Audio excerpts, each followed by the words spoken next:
Good evening, ladies and gentlemen. Hello and welcome from Sandown Motorsport Park, the home of horsepower, I believe they call this place in the colloquial. Once again, Rattlegun Rankin and the Picnics, the picnic, yeah.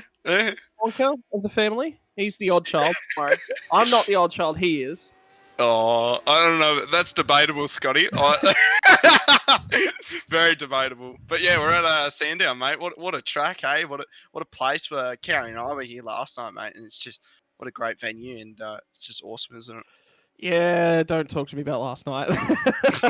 that's another one that got away. That's another one I'll be chalking up at the end of the season, just going, why?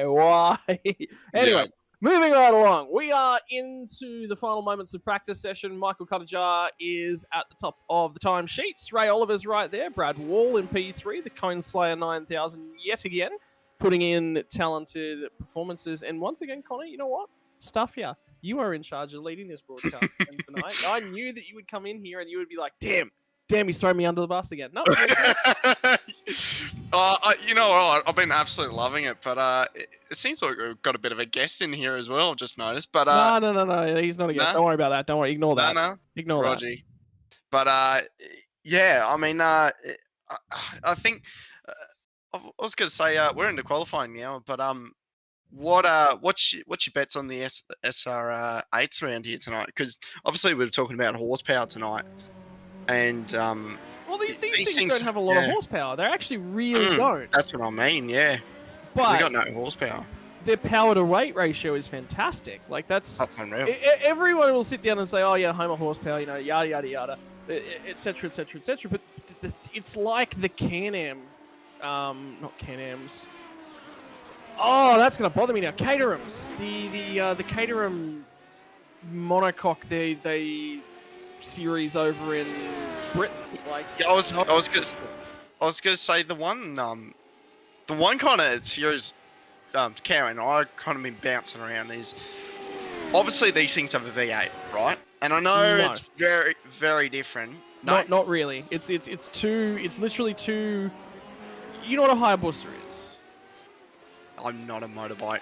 Absolutely. Okay. It is the biggest, baddest 1000cc engine that you can basically get for a street legal bike, right? It is known as the pinnacle of street bikes, right? This isn't one of those. No, that's not enough. That's not enough. No. We couldn't do that. No. We took two of them and we slapped them together, did some engineering magic, and hey presto, look at what we come up with. So effectively, this is two motorcycles strapped together, and then somebody went, you know what? This doesn't have quite enough downforce. Let's slap some downforce on it. You know what? Put a wing on it. Fun enough. Let's leave the transmission. We'll take all the weight out of it. It's basically all of the fun of a motorcycle multiplied by 2. Subtract a lot of the danger that comes with leaning things into corners. Yes, agree. I don't think my wheelchair and my fat ass can fit on a motorbike. So, yeah. Not a two-wheel. I mean, actually, there are so many options out there, man, that it is possible in this day and age. It is definitely. But yeah, you need to. You generally going from a wheelchair to that sort of thing for the first time generally doesn't happen. It's normally people who get paralyzed whilst they've already been racing. Like it's exactly. generally, but it can happen. You can do it. Oh yeah. Thanks. Can you go do that so you hurt yourself and don't come back and beat me at Indy? 104.5 that Ray Oliver just popped in. Last night the F3s were kind of on the 3s and the 4s. So it's interesting to kind of see, like, they've always been similar, right? But they bring their tyres up quicker, whereas the Radicals don't. Yeah. See, I reckon if we got, like, Matty Jones and Ray Oliver in the same combox, I reckon Matty Jones would say, no, they take 4 laps, and they honestly do. They're rock hard. For peak pace, 100% for peak pace. Yeah, sure. Yeah. I agree with you for peak pace in a Formula 3. Look, I reckon you can do them, not the out lap, not the first flying lap, it's sort of the second lap flying lap in the Formula 3. Yeah. And that's sort of what you got in most iRacing official series to really get out there and get after the time. But the Radicals, it's at the tail end of that second lap, they're just starting to get into the window, really. And that's the real difference in them, so. Yeah, definitely. So Michael Cuttager just done a 104.2. Pretty good lap from Michael. He's been on fire. He's I've always asked the question, like, why is he, not in one of these state of art, kind of teams? But he's doing his own little thing, and I tell you what, it's paying off. He's no restrictions. No restrictions, and he's still. I think that's the cone slayer just going off there. It is. Brad Wall in the background. So he's going to reset and go back to the pits. But he's just been absolutely on fire recently. He's about 2/10 faster than Ray Oliver coming down the hill now.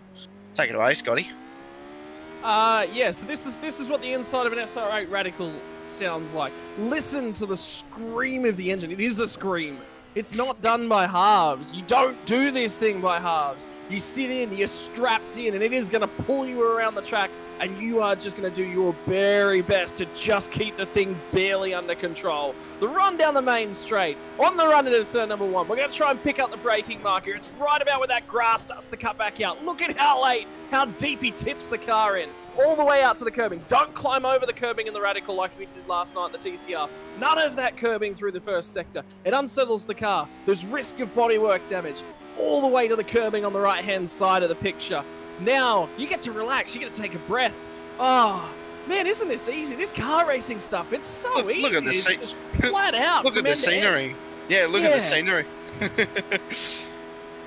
And down the other end, you'll tip it back in, back to 5th gear, back to 4th gear, back to 3rd gear. Remember, the very little curb touching, and that's the difference between the TCRs that we saw last night and these things. Now we'll bring it back up to speed, targeting getting as much momentum going into these last corners, but keeping the car settled. All about the exit here. Use as much of the road as you dare. Don't climb over those curbs. Get it narrowed off. Get to the left-hand side. You shortcut that last sector. There's a little bit more time to be found. But you compromised. This next lap is the issue. I was going to say, I'm going to quickly jump over you, Scotty, but he's just like almost got his practice lap.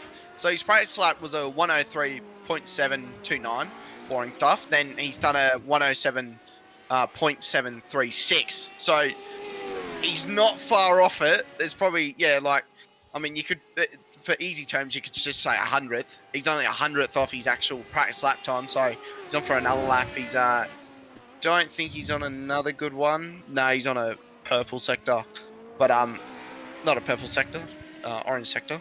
Colorblind apparently. So, so yellow sectors for the guys at home. It's probably a good opportunity to revisit what the timing does, because us as race car drivers, we get that. Like, we're looking at this sort of data on a regular day-to-day basis. Yellow sector means they are worse than their previous best lap time. Their previous best lap time in that sector. What a green sector means is they've just bested their previous best lap time in that sector. It's not necessarily their best sector in the session, because you can have a purple sector in a session and still go slower on the overall lap. So it goes back to your current best lap time. Purple, fastest sector of anyone in the service so far, whether that's on your best lap or anything. It's just the fastest time in that sector, and that's what sector times mean. Yeah, it's great information from Scotty there, and I think he's totally right, because obviously Scotty and I are a bit of race fans, race car drivers as sim terms, and we love it. But yeah, for us it's kind of like, oh well, yeah, whatever. But yeah, obviously for the viewers at home and for the people watching on Facebook and YouTube, it's definitely not second nature, is it? But we're right on board with Carey now. Coming down this hill, I love this section. It's probably the best part of the whole track, just using the gears to slow the thing down to second gear, first gear, all short shift. He's done a supercar there, honestly. Have a look at the way that he's attacking the corners, though, compared to Michael Cuttajar. Cuttajar's away from those curbs. Cowie just tripped over it a little bit. That's a little bit of accuracy that he'll be lacking. A little bit of pace he'll be missing. Now he's trying to rebuild the lap time. Now, if I was Cowie, and I've made that mistake in the middle sector, I'm not going to push for my optimal sectors. My lap times are a little bit down. He's actually not a best lap even with that. What I'm going to do there, as soon as I know I've made a mistake, I'll actually run wider at the last corner. You actually lengthen the track out. And whenever you lengthen the track out, again, look at the curbing he's using compared to Cuttajar's lap. We just looked too much curb. Can't take it. He's just smashed it a few different times in the row. That's floor damage. That's front splitter damage. That's rear wing damage. That's rear diffuser damage. This car relies on its aero package so much, you cannot risk those body parts. It's not worth it. Yeah, I mean, I think that's definitely damage. Supercar. That's damage. That's 100% damage. Yeah, that's diffuser, front wing, that's everything. But I was going to say, I don't think he's put too many laps in, because that's totally the supercar line, as we all know. And Carey says it every week. He's a supercar driver, and that's not even the supercar line. You don't even hit that first curb. That first curb is, you stay off it completely, and you just use too much of it. Now we're on board with Jacques. He's been improving slowly and doing really well. And something else I want to note, there's a couple of critical points on what you've just pointed out there. Is everyone, for the first time that they jump in a race car or something like this, they jump in and they go, oh yeah, everything drives the same. Yeah. Well, no, it doesn't. No. Everything's got its own unique quirks. What about the TCR? Completely different to this thing. Big, heavy, soft suspension. What is the soft suspension? It's a fixed body car, whereas this is a really low. All of the body weight and the center of gravity in this car is very, very low, because look how high that car comes up. The driver's nearly as tall as the car. I think they are, actually. If you're at about 6 foot. Look at the top of the helmet, yeah. Yeah. I reckon if you're 6 foot, I reckon you'd be taller than this car. But yeah, just look how low they're like to the ground. They're actually lower. I mean, if you look at an F3's got a bit of gap at the front wing, but the diffuser's lower under the car. But at the front of this car, it's just smack bang on the. See, Jacques just did it there, hit the curb.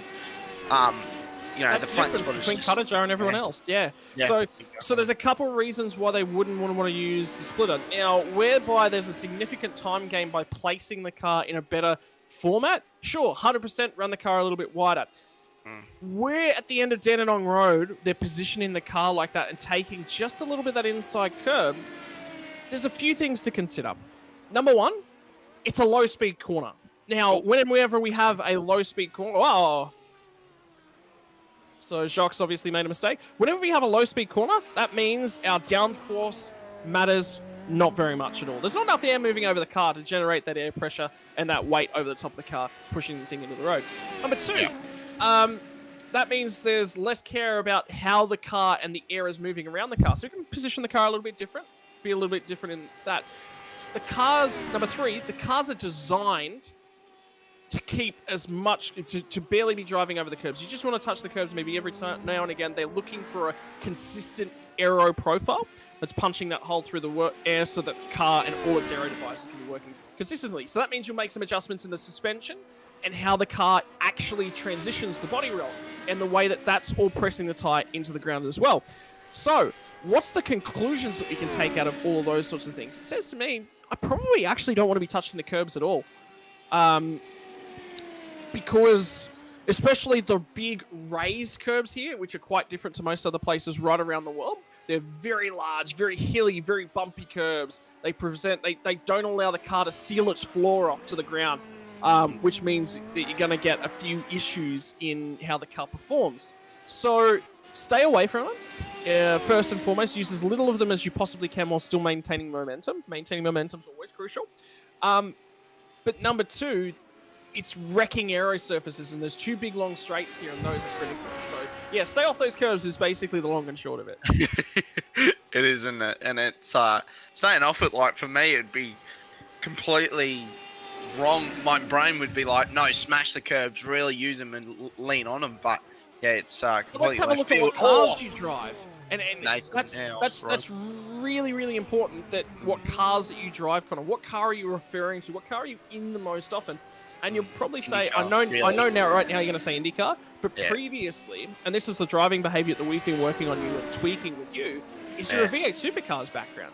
And that's really important to be aware of, and because that says the driver's bias, the driver's driving techniques, and how they're going to approach a car. I'm working with Andrew Proctor at the moment, and I'm talking to him about how he drives a car. And it's very, very critical to know that he's coming from mostly a console background, a controller background. Oh, wow. Controller, you want to do a lot of your braking in a straight line because the cars respond to that very, very well, and then you'll transition into using a little bit of stick to turn the car, etc., etc., etc. So when he now comes across to a steering wheel and pedals, that says, I've got to get rid of these biases. I've got to talk to him about acknowledging that he has these biases, and I've got to talk to him about removing these biases, or how we will adapt to these biases that we have as a part of our driving.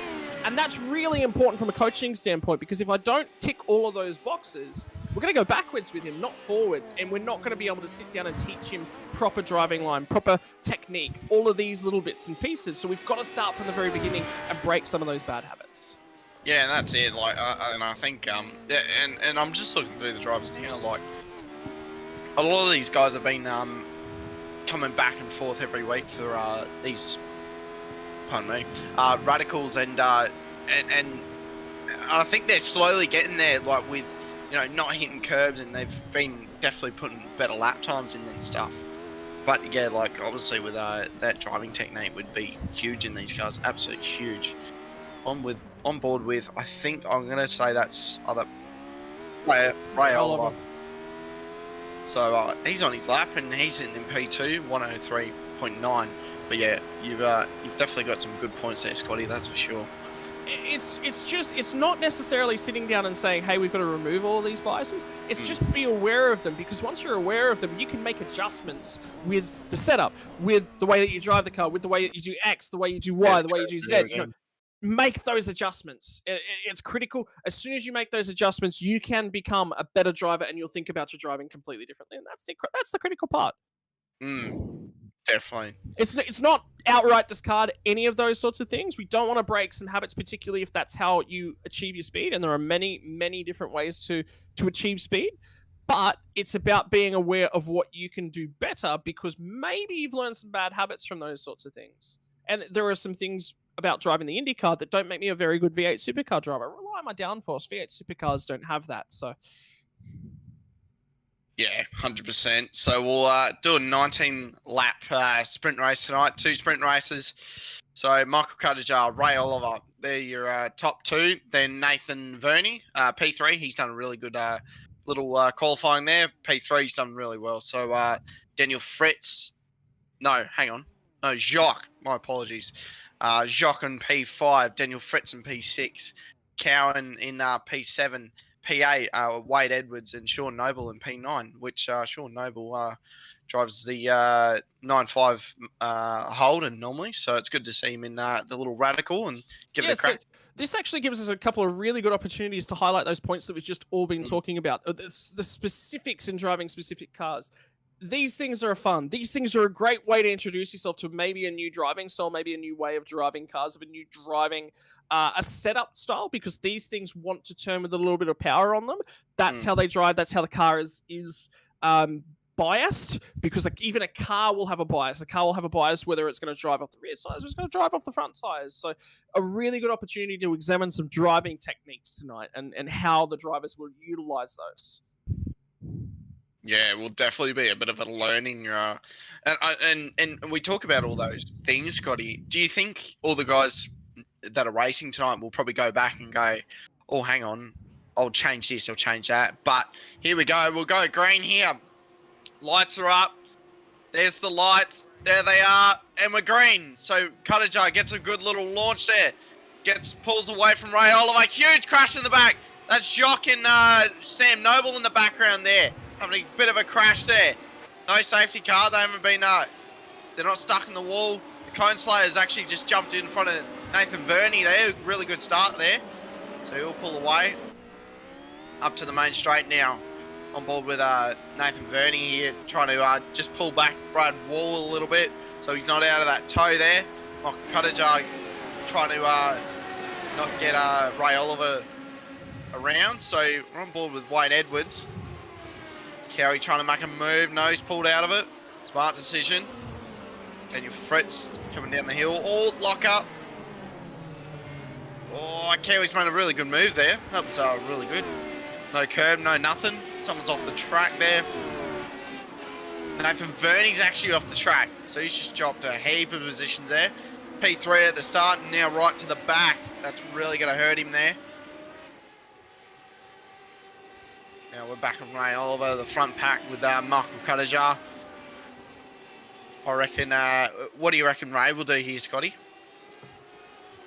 I think Ray's going to use his head a little bit. I think he's going to just, first and foremost, bring the tyres up to temperature. What we've seen so far from Ray this season is that he understands that he's at a pace deficit.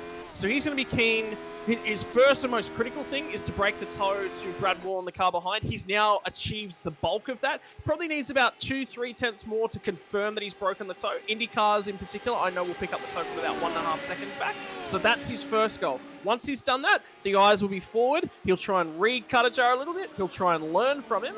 And then he's got to wait for a mistake and put himself in a good position at the right time.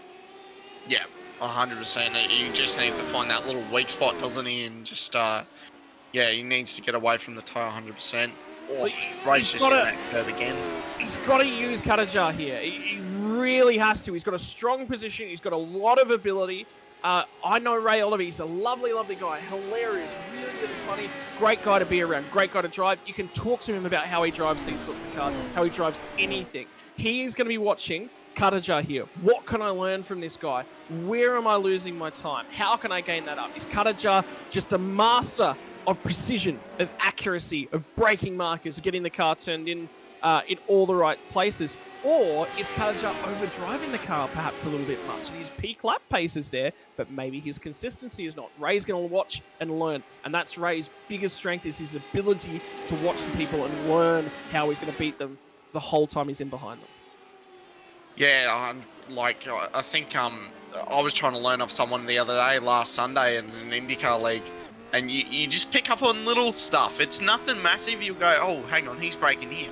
I'll just like go a bit further, use the gearbox as a bit more of a braking tool than actually using curb there. Brad Wall there. Almost Brad's just overdriving the car here a fraction. He recognizes that what he has to do to put himself in the best position he can possibly do to pick up a P2 is try and stay in that draft.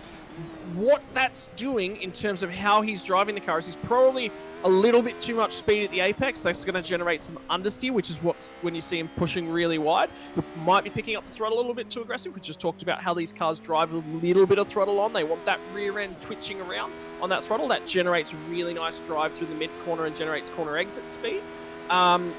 So I think he's just overdriving a couple of the apexes. That's causing him to pick up curbs, and that's what's actually causing the time loss to him. It's not necessarily, hey, Brad's a huge mile off of the pace here. It's that Brad's trying to keep himself in that toe. Yeah, definitely. And with Karajar, he's actually just dropped back a bit. He made a little mistake through the lap, and I'm just noticing Ray Oliver. I'm sitting on board with him, and I'm just seeing he's just not using as much curb. He's kind of just laid off it now, and he's pulling him back in. And it's good to see, and like you were saying about learning stuff, I think he's learning a lot right now. A bit of a slide on that mid-corner there for Ray Oliver there. Yeah, look how much gains through there. The tyres, they're not quite up to temperature yet, and that's critical. They're still on their way up. They're close, but they're still on their way up here. They haven't reached their peak tyre temperatures. They haven't reached their peak pressures at this point in time.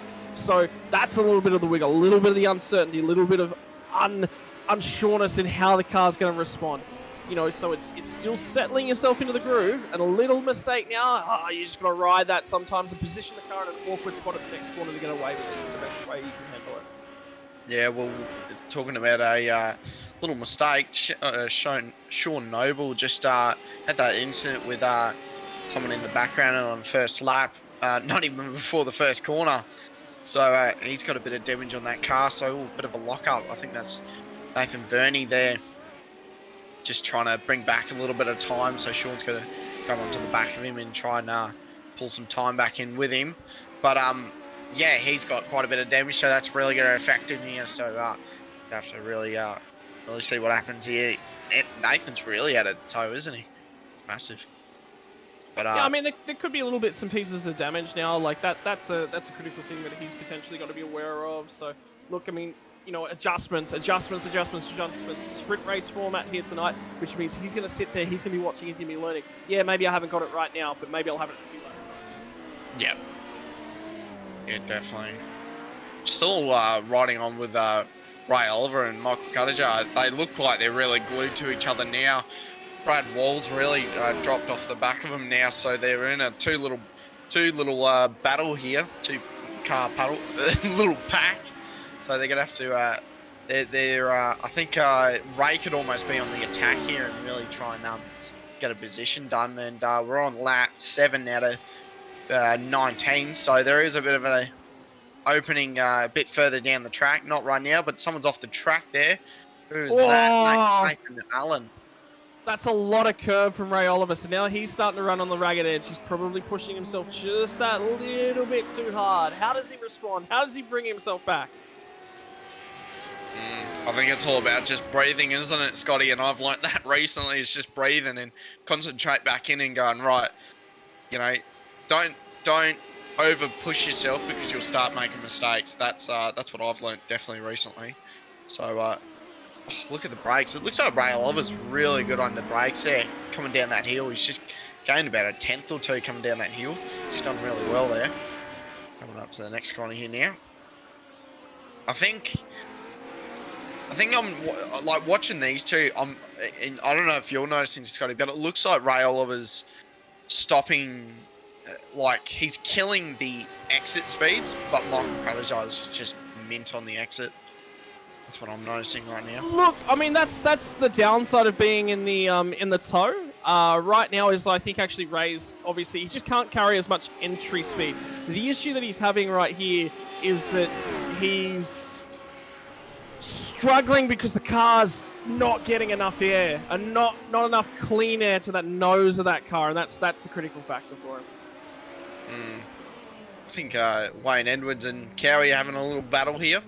Cowie up to P5, so he's made up 3 positions here, so he's doing well. Talk to me, bro. Wing on the back. We've been watching that recently quite a bit. Still not my favourite rear wing. That still belongs to Daniel Fritz. Yeah. Yep. How good's that wing, isn't it? But Cowie just pulling away a little bit there, so he's doing well in that little radical. It's been a bit. Yep. Definitely my favourite. Definitely. I don't even think it's close to you. I think that's pretty clear what my favourite wing of the... What do we call it? Wing of the year? Who else? A Whitey's Pie wing's never bad though. Or no, an it MX isn't. Raps. MX Raps wing, you know. It's never bad. Oh, look, we have different opinions of that. Oh! Daniel Fritz around. We were talking about him. No, commentate his curse, Fritzy. No. We did that to McAvoy at Suzuka ages ago. He hated us for that. Nathan Verdi's going to put it up the inside. Oh, really clean there. No contact at all, so that was really good. But, Ray Oliver just smashing the curbs now, just being on the edge of grip. You know what? Forget it. You know, if it's not working, go in the opposite direction and see what you can make happen, right? True. Throw the book out that you know and just go for it. That's it. That's 100% it. If it's not working one way, stuff it. Let's just try it. Let's see what we can make happen. You'll laugh, Scotty. You know, on Sunday, the race we did together, I actually went a completely different way when it came to the car setup too. Well, mate, that's not fair. Look, I'm doing all this effort to make you better on the ovals. You've got to start coming back and helping me. I was talking to Bryce and I said, hey, what bars did you end up in the end? And he said 4-1, and I was like, oh, me too. So I don't know if you were running that. No, I was running the same bars. Yeah. That's okay. Right. I ended up okay. Yeah, so right. There's nothing on. So all 3 of us kind of went there. Eventually, we got there all of our own accord, basically. we all found it out. Yeah.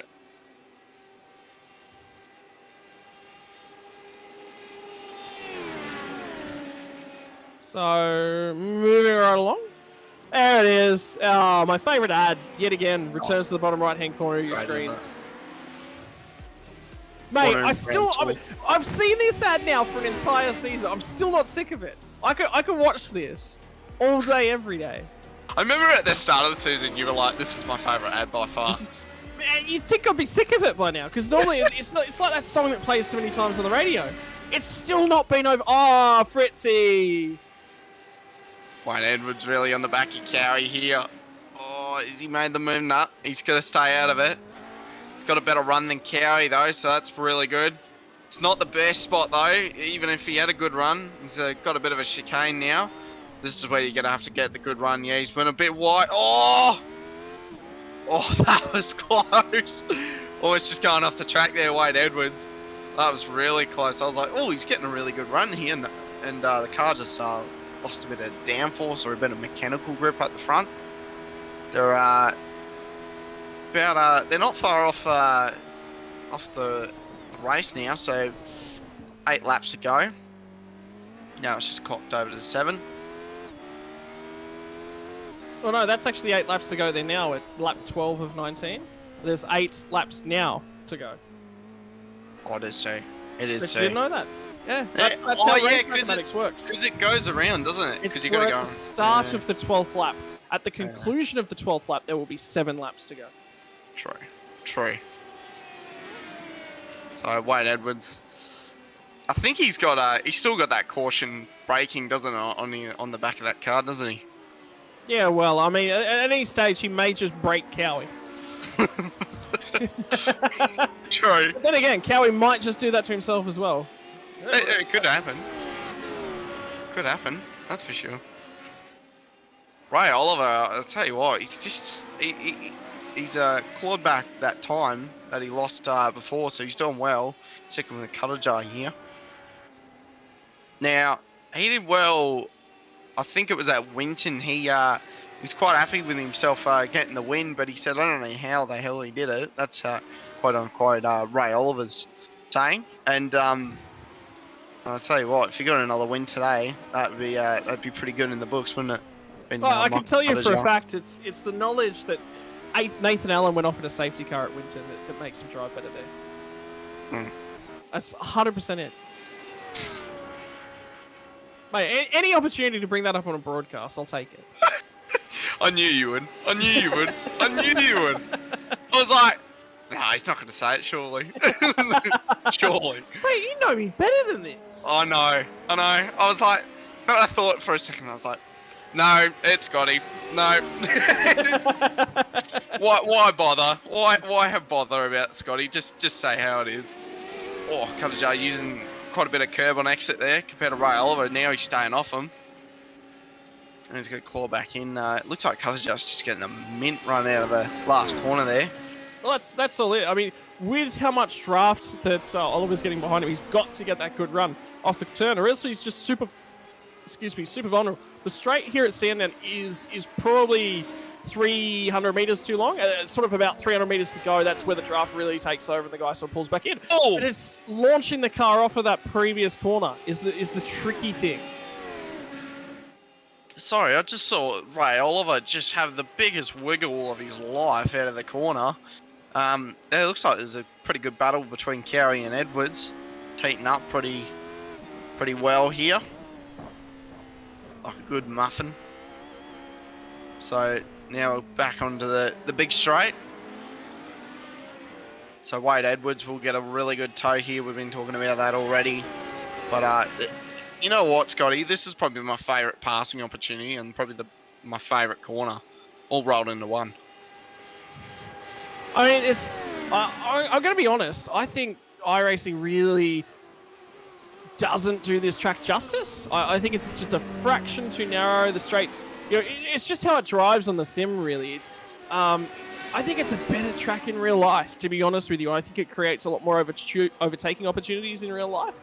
And I just don't feel the sim quite does it justice, which is disappointing. But, that's how it is sometimes. Sometimes tracks on the sim, they're just a little bit better to drive, maybe a little bit more overtaking opportunity. Track feels a little bit wider.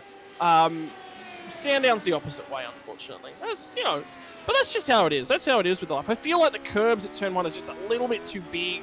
The curbs in most places here are just a little bit too big. The first time I came here, the first time it got launched on the sim, I looked at the gutters that they've just gone through there, and I just went, that's too massive. It's going to destroy cars left, right, and center constantly. And I was glad that I was wrong. I really was glad that I was wrong. But, the racing's still not perhaps. You being wrong, Scotty? Wow. Doesn't happen often, mate. No, it doesn't. Yeah, it's good to say. Does not happen on a Monday night. I was going to say Shibby in the background says it happens every Monday night. So if anyone tunes into the Monday night, which you know what, and I'll tell you to. You're missing out. You're missing out. I know. I do not tune into Monday night because I'm racing, but yeah, you should still tune in. You should tune in and race. Just bug the crap out of you guys in the chat, or yeah, absolutely. Join the race even.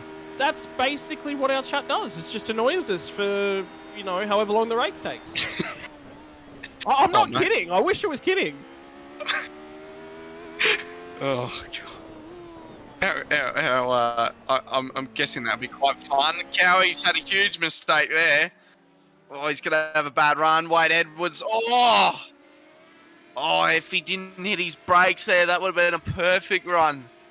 Well, he's got it though. No. You can't just really, creep up on these guys too close, and that's the thing. He's trying to set himself up to get the overtake done all the way down the back end here, but he's just a fraction too close and couldn't get it done. It's all about setup.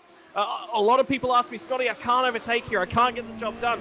I say set up. There's a lot of tracks where it seems tough to get an overtaking opportunity done. Anytime that happens, you've got to set it up. Yeah. agree massively. So, I was going to say Ray Oliver's just slightly pulling in Cuttajar now on the straight. So Ray's figured out his exits now on the corners now. He's getting really good runs now. Is this going to be an opportunity to put the car up the inside now? Oh, he doesn't. Oh, Cuttajar makes a mistake. Ray Oliver's went around. Oh, this is going to heat up. This is going to be huge. Remember what I was talking about right back at the top of the show?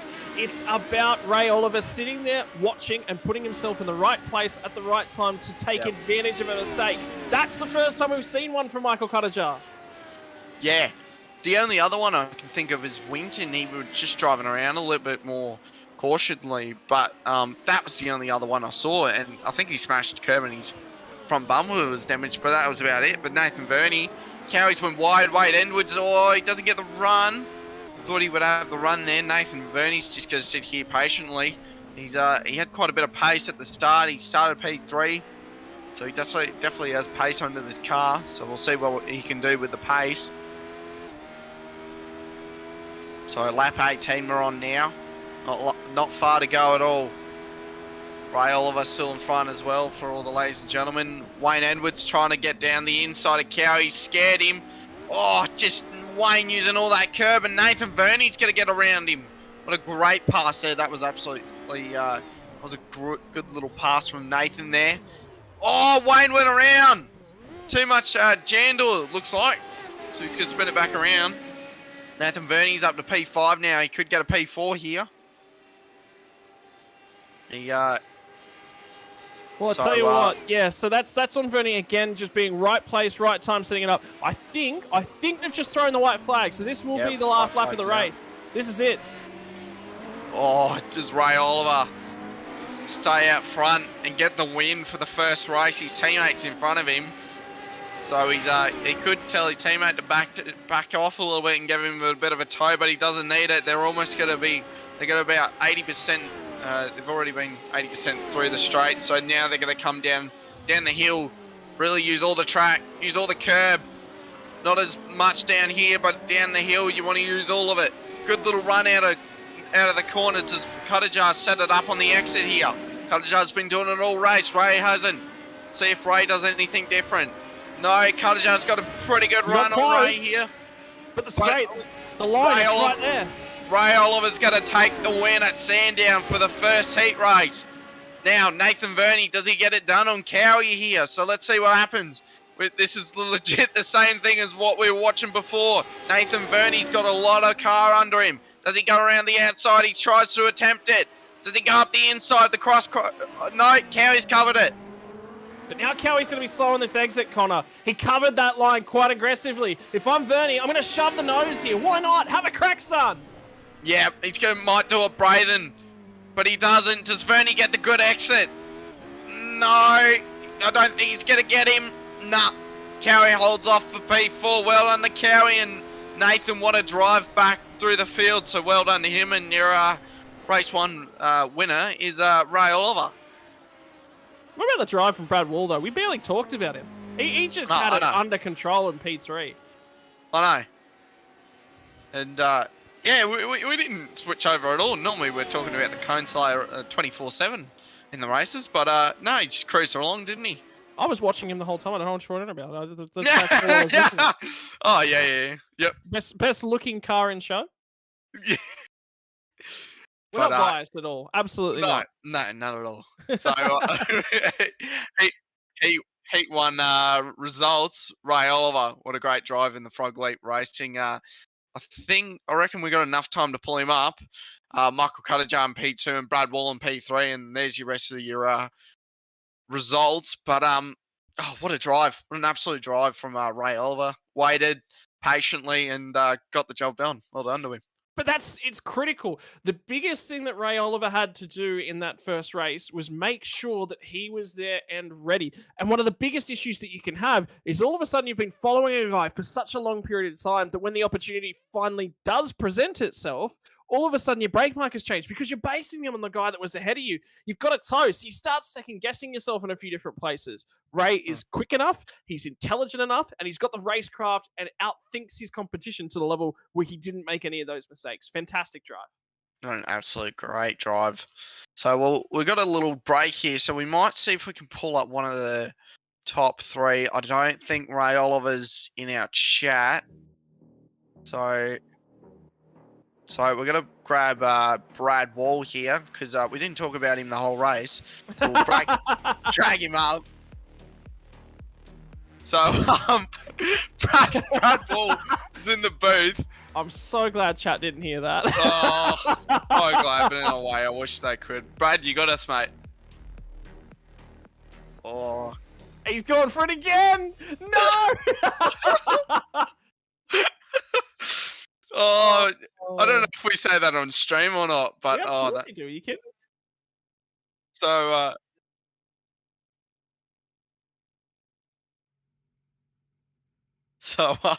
last week he couldn't. Brad Bull actually couldn't talk to us because he had to go to the pooper. So I think he's done the same thing. So we'll see. We're gonna have to let him know he's in the broadcast booth, but we'll wait. Couple of things that I want to point out on that. Brad Wall is going in with a few extra kilos of body weight that he's carrying around the entire first race. Yep. So he's sandbagging in the first race. So in these reverse grid races, he's in a really good grid position now. Only it hasn't worked this week. He's driven too well. Yep. But he's done well, eh? What a drive. He's just stayed out there and done well. So we'll just... Oh, I don't think we're going to get him. Oh, he's got a bit. We can get 2 minutes of him, so that'd be good. Do you reckon any of his families are watching this going, Brad, you're in the booth, quick? No. Brad will be watching this. So I've received comments and questions from Brad previously whilst he's actually on the bathroom. Yeah, okay, perfect. So Brad's actually typing in our YouTube chat. So we'll, Brad, you're in the booth, mate. So hurry up. He's probably running. He's probably. The pants are halfway back up. He's yeah. Quick toilet paper. Back. Yeah, the toilet paper's sticking out and everything. Oh, come on, Brad. We know you're there, mate. Come on. He's only got a minute and a half here, Connor. He's only got a little bit of time before he's needed back in the car for race duties. Yep. And we're going to try and chat to him before that, and hopefully we don't ask him too many questions about the old pooper. So... Oh, so he ain't going to make it, apparently, his words. Yeah, but is that back into the sim rig, or is that to talk to us? I mean, he might just miss the start of this next race. Oh, we'll just talk to him through the race. Yeah, how was your race going, mate? Yeah, it was good. He's just holding off for dear life. We are cruel to him.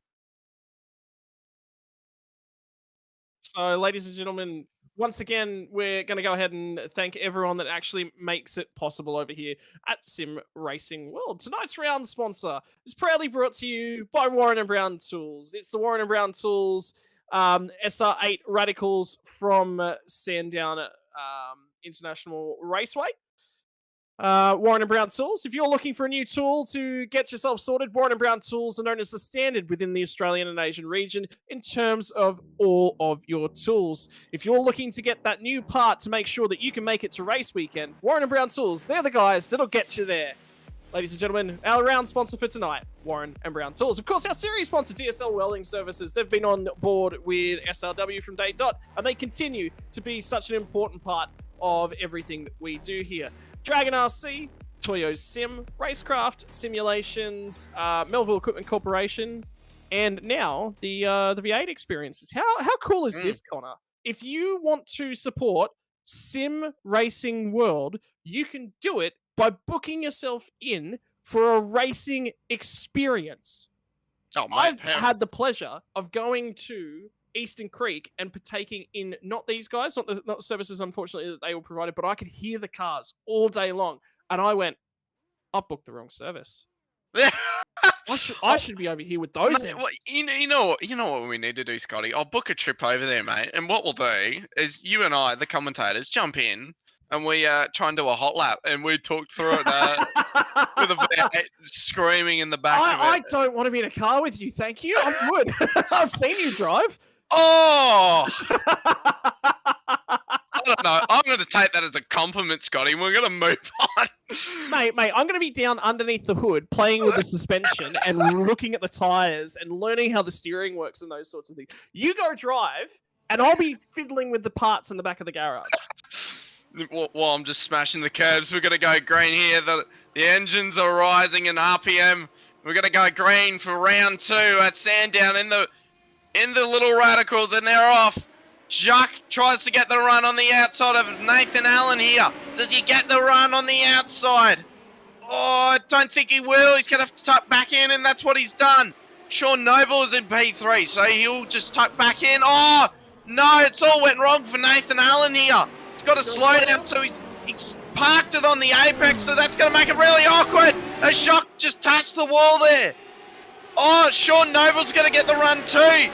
This is only lap 1, ladies and gentlemen. It's already kicked off. And ladies and gentlemen, Nathan Allen was leading. Sorry, go ahead, Connor. Sean Noble up the inside, trying to get the move done. Jacques on the outside. Oh, does he go for the crisscross? He doesn't. Oh, now you can talk, Scott. Now I'm out of breath.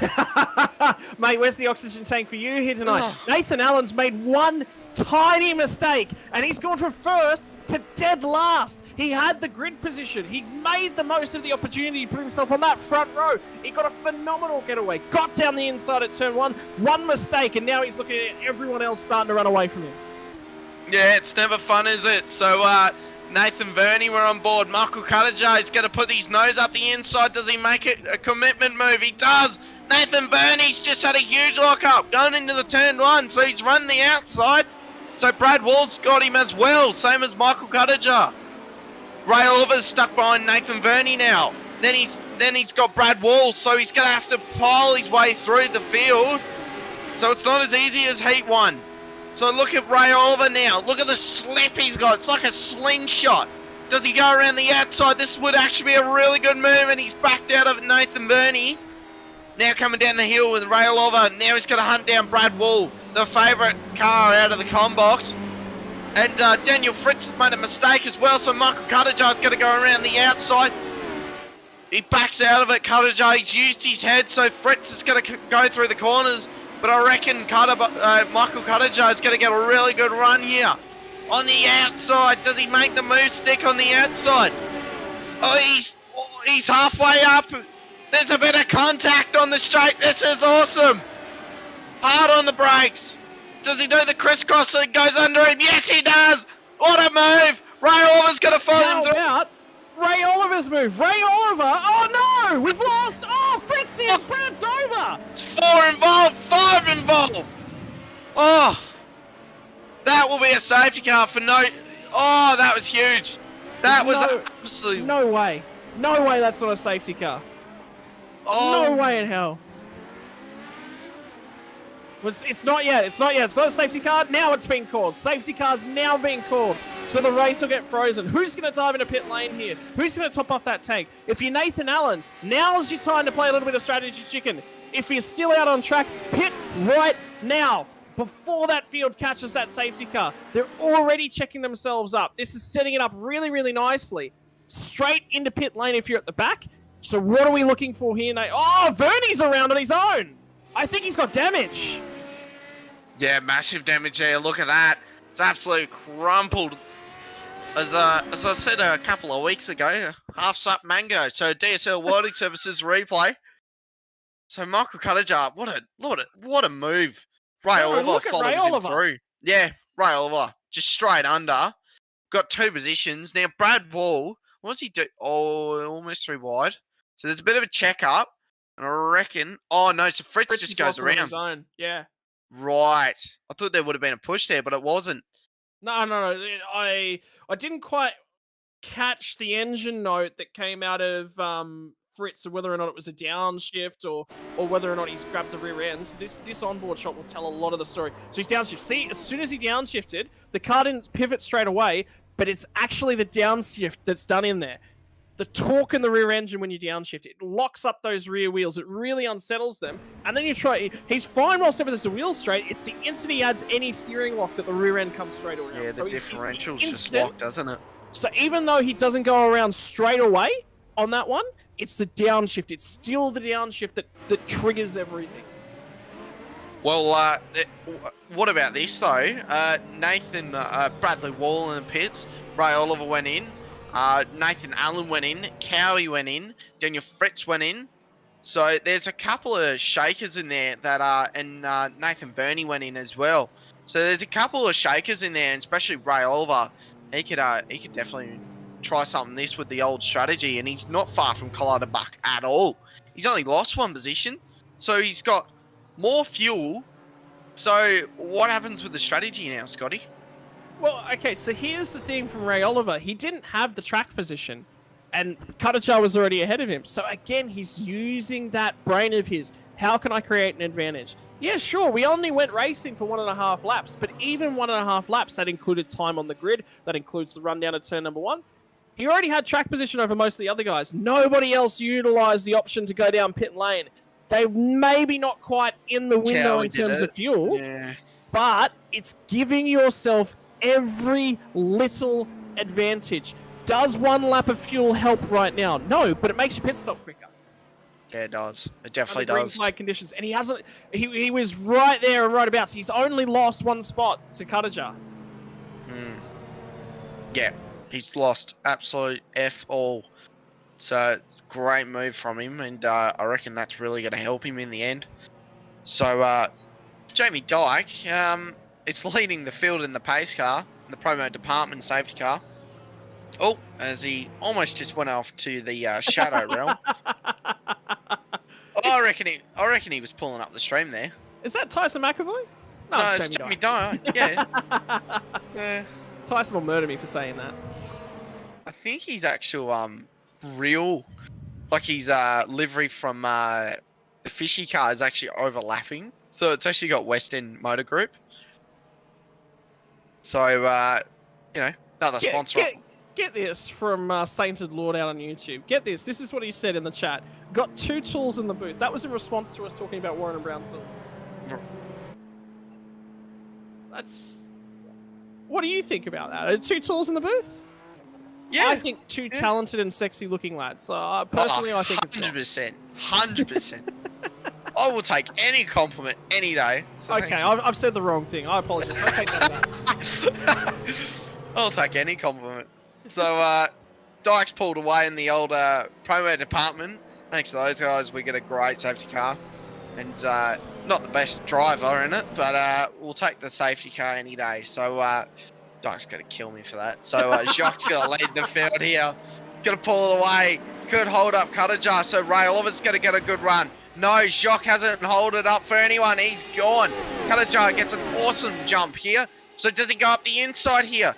We'll wait for the turn 1 move. He's pretty far back, and I reckon he's going to make it. No, he backs out of it. Wade Edwards has a huge lockup coming into the entry. Oh.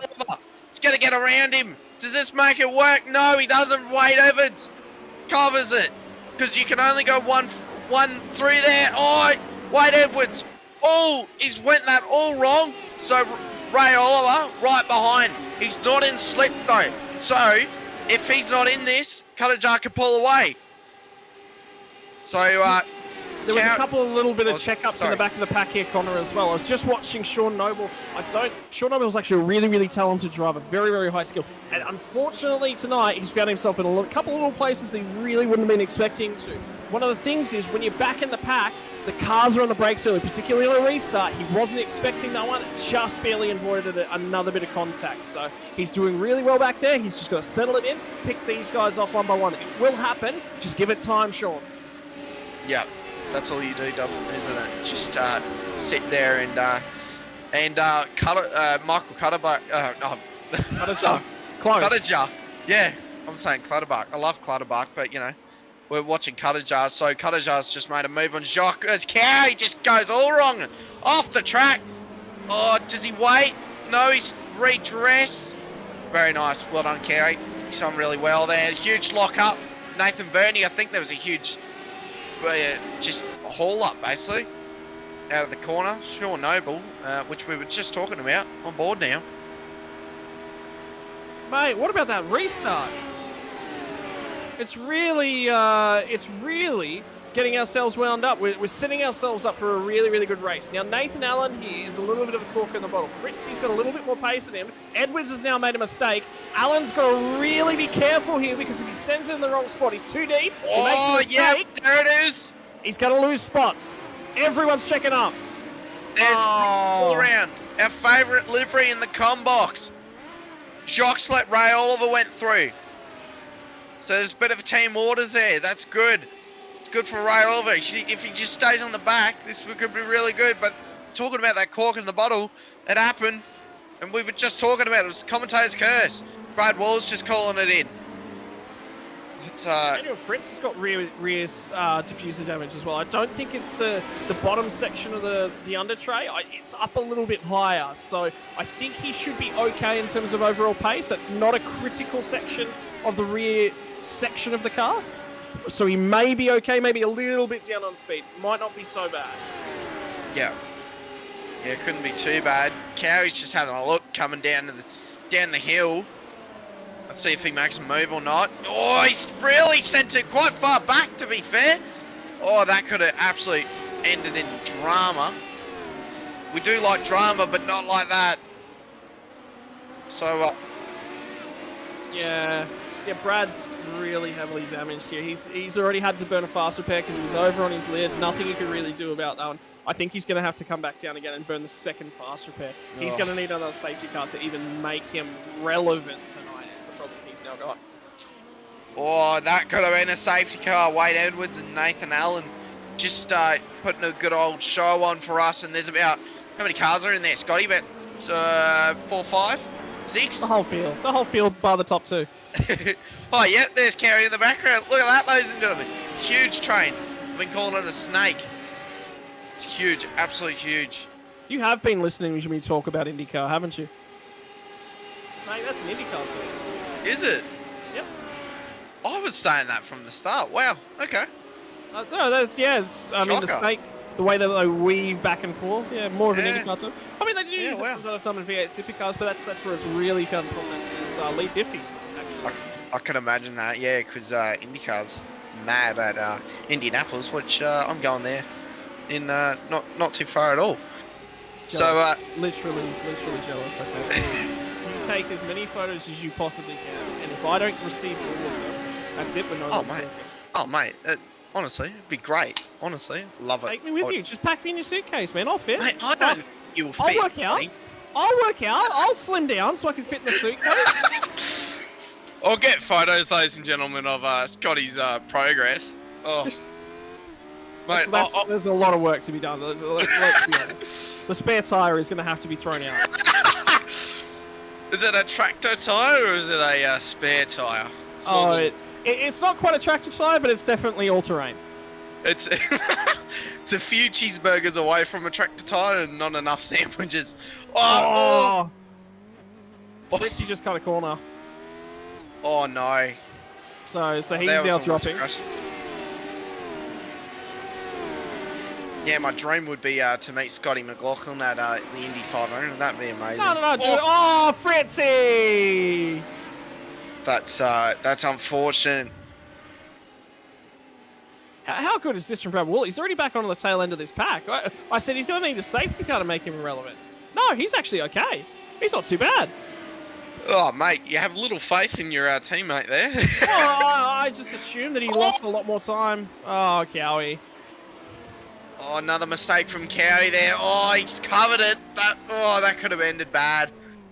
I didn't expect him to cover it as Nathan Verney tries to get Brad Wall again, but Brad Wall makes another move.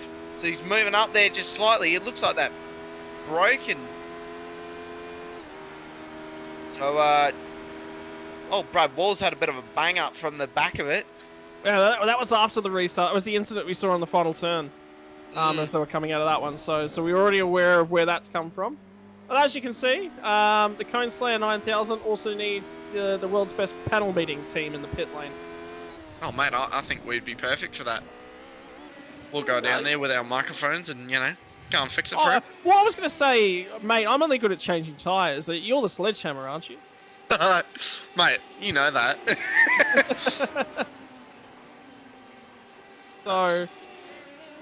So we're going to go back and finally get a little bit of a replay and an in-depth look at why the Coneslayer 9000 is no longer slaying cones and indeed has been slain himself. So that's coming up in the near future. But how good is this from Sean Noble? Like I said, remember, he's come from the rear of the grid. He's still adapting himself to the cars. He's still settling himself in. He's starting to drive back through, and now he's attached himself to Wayne Edwards. Well, here's the thing, right? If he passes Wade Edwards, passes Nathan Allen, that's P4. And if, you know, Jacques makes a mistake, that's P3. Like, oh! What a great move up the inside. Oh, he's perfected the brakes already. Just threw it up the inside, prayed to the Lord, and got it. What a great move. I believe the only correct term there for that one from Sean Noble is sensational. Now, ladies and gentlemen, I'll see ladies and gentlemen, we'll jump to a replay, but I'll tell you about Scotty's punts after this replay. Up the inside here. So this is the incident from Nathan Allen. So Nathan Allen's pinched a brake, and it's just caused this real cork in a bottle. And he's actually got contact from the rear from actually Sean Noble, which has triggered that one. So everyone's checking up, and I just don't think Sean responded as much as he possibly needed to. And so now race control is going to figure out, was he able to respond enough? Oh, he's rotating already. I don't think he's hit him. So like, we need to sort of grab a rear. Yeah, that's a better angle. This might tell us a lot more. So Brad's trying to set it up. He's had to check up. Something weird's gone on there. The car shouldn't react like that. That's not natural for a car to be reacting that way. He's pinched the brakes. Yeah. So he's locked the rears. That's about the only thing that could have happened there is he's locked the rears. Oh, rear wood brake bias, so that's yeah, very. Well, have a look at the difference in the way that the cars have reacted in that situation. Because you've got Nathan Allen locking front tyres, and then you've got Brad Wall with the steering lock on who's locked rear tyres. It's interesting. The whole thing's odd, and I'm wondering whether or not that's damage, actually. A mixture of a little bit of damage and cold tyres actually influencing Brad Wall. Like, that's just... Nathan Verney turned around in the background there. Nathan Verney. No, don't let Nathan Allen be the better Nathan tonight. We don't want any of that. What if we got Shibby out on track, Scotty? Well, I mean, I wasn't going to bring it up, but, you know, I don't want to see Nathan Allen become the worst of three Nathans. Yeah. Yeah. Oh, I never knew that. I've actually never seen you race, Shibby.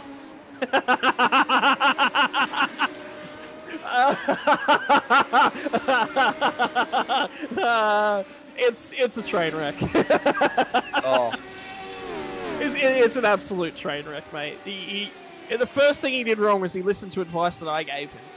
Oh no. Oh no. Best way to sell somebody up the garden path and make sure they're not going to do well is to listen to Rankin. Oh, when you do listen to him, though. Don't listen to Rankin. At least I'm entertaining. Yeah, mate. Talking about your punts, by the way, let's just gloss over that. Yeah, ladies and gentlemen, Scotty, I feel like Scotty's slowly turning into a dad because he's just been putting more punts on us every week. Look. With the amount of stress you give me and the coaching work I've had to do with you, I mean, you know, at this point I feel like I've adopted you. Yeah, true. Plus your cats, mate.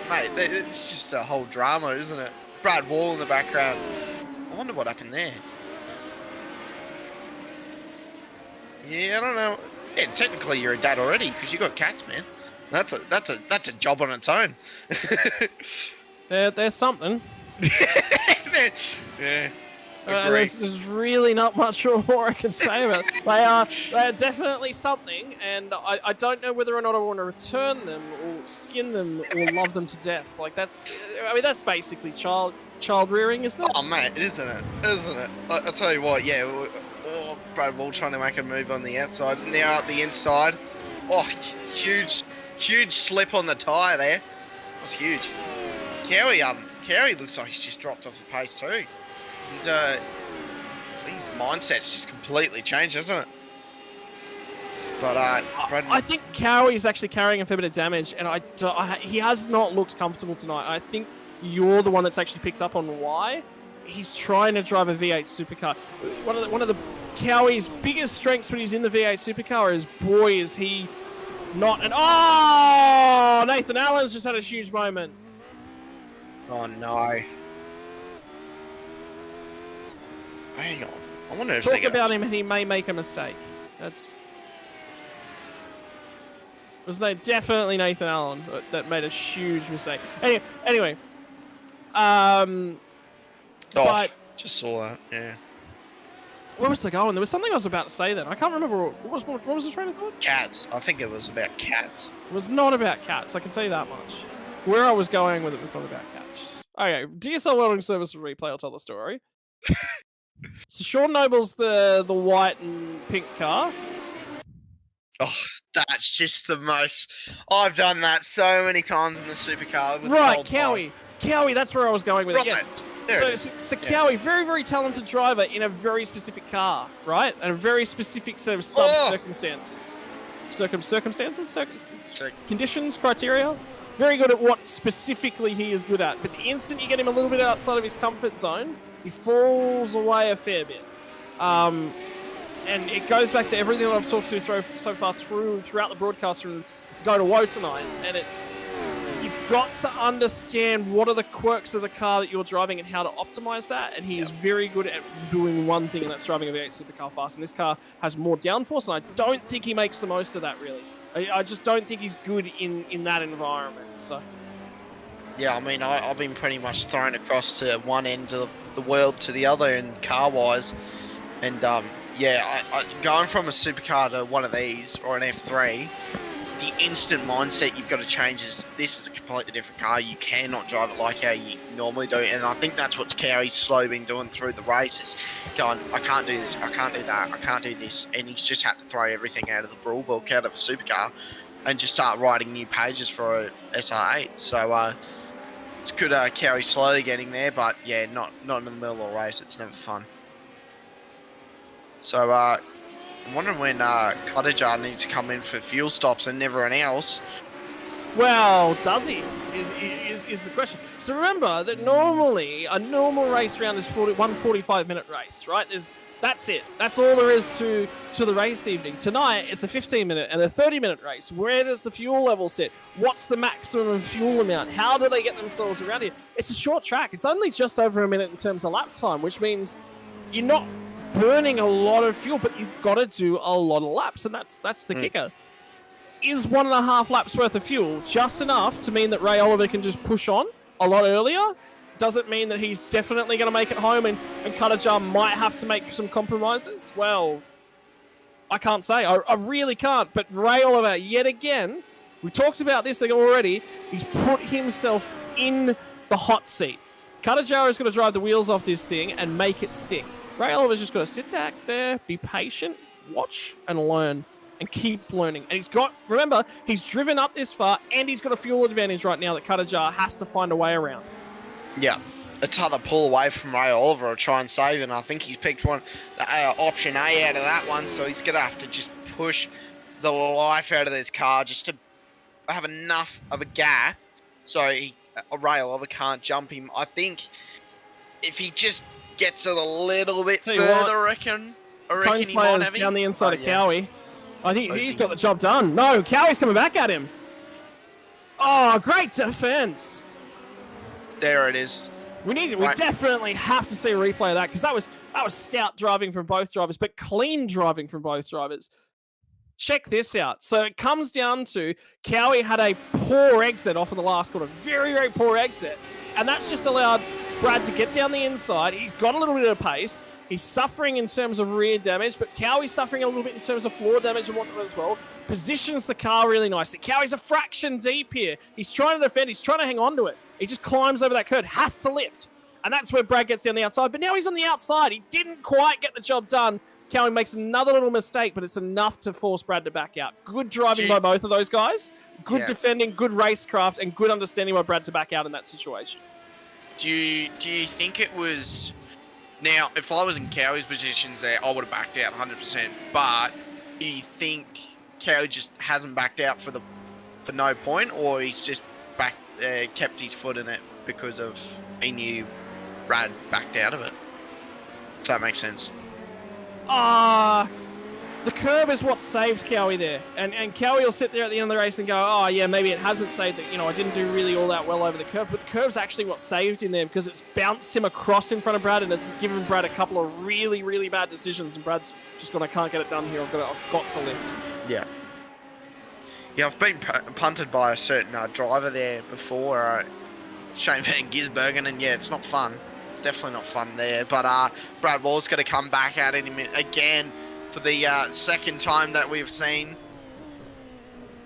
Straight back on. Now, we can see a bit of damage here now from Cowie up front, and that would be the damage that Scotty and I were talking about through the race so far. But it looks like his straight line's pretty good. Well, the thing is, Brad's got the same amount of damage, so... Yeah, well, true. So it's pretty much evening itself out. If anything, I would say Brad's got slightly more damage than Cowie. Look at the positioning. Oh, he's filling his mirror. And Cowie's making a mistake. Cowie's crumbling to the pressure here. I reckon Brad's got this, and Brad's just got to keep his head about him and stay in it. I've seen that too much. My whole body just tingles when Brad was on that curb, and I saw that thing just twitch the slightest. And I was like, oh no. But here we go again.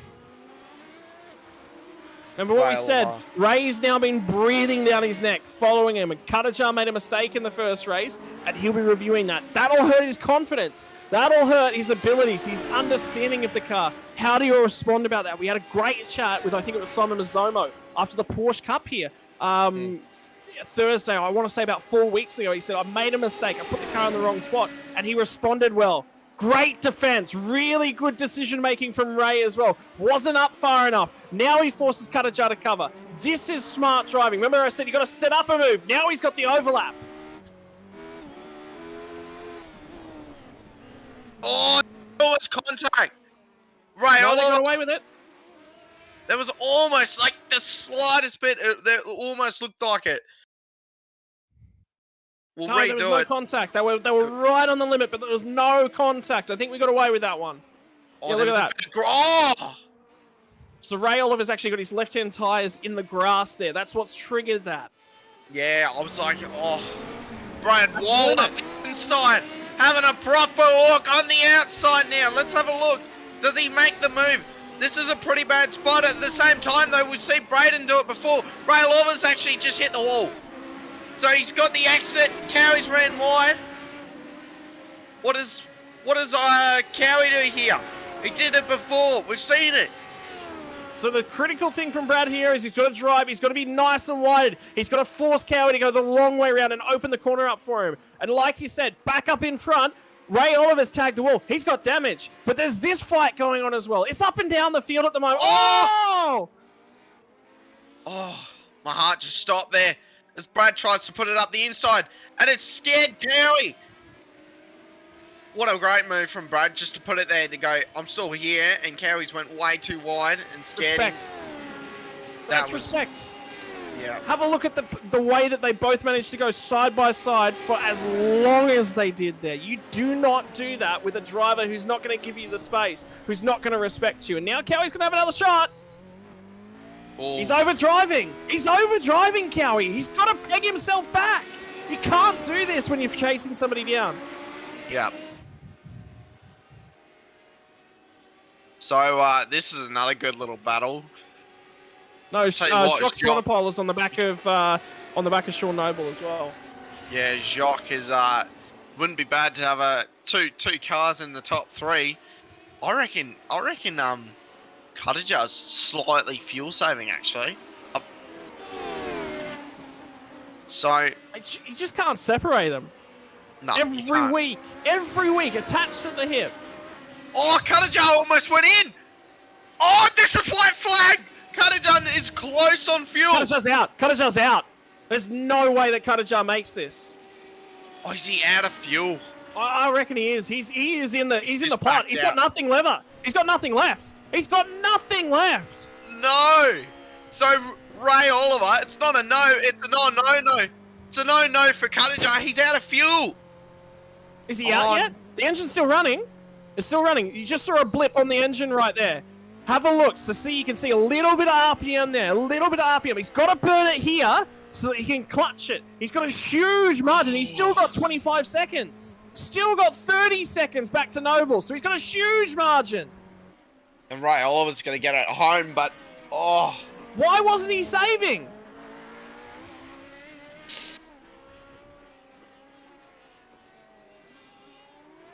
But Ray Oliver's... Oh! Huge wreck in the back. Ray Oliver coming home. 2 wins of the 2 heats. Cuttajar is coming home out of fuel, but Ray Oliver... He's out! He's out! And Sean Noble's going to take P2! No way. Sean Noble. I think this is one of his first races with us in the SR8. He's going to come home in P2. Oh, Nathan Verney just gets out of the way. Clutterbuck's all out of, Michael's out of fuel. But Sean comes home with a P2 as Jacques takes P3. What a race. What an absolute spectacle of a race. Everything could have happened there. And we'll go back on the replay because I want to have a look at this replay. Sorry. My cat just decided they were going to turn off my computer. Oh, lovely. So I actually managed to see this live, and what triggered this live, it's Nathan Allen. That's the car that's just rejoined in front of Brad, and I think Brad's just misjudged. Oh, that's... What does the race stewards do from that? Well, it's a safe rejoin. It's a safe rejoin. At this point, the rejoin is finished, in my mind. Like, this is now on Brad to respond appropriately, but I think Nathan Allen's actually trying to clear a slowdown, which is the issue. You can't clear a slowdown on the racing line in front of people. That's what I'm thinking, but Sean's just going to push Michael home. This is just going to be heartbreaking. Absolutely heartbreaking, but for Ray Oliver, this would be huge. He's just had maximum points.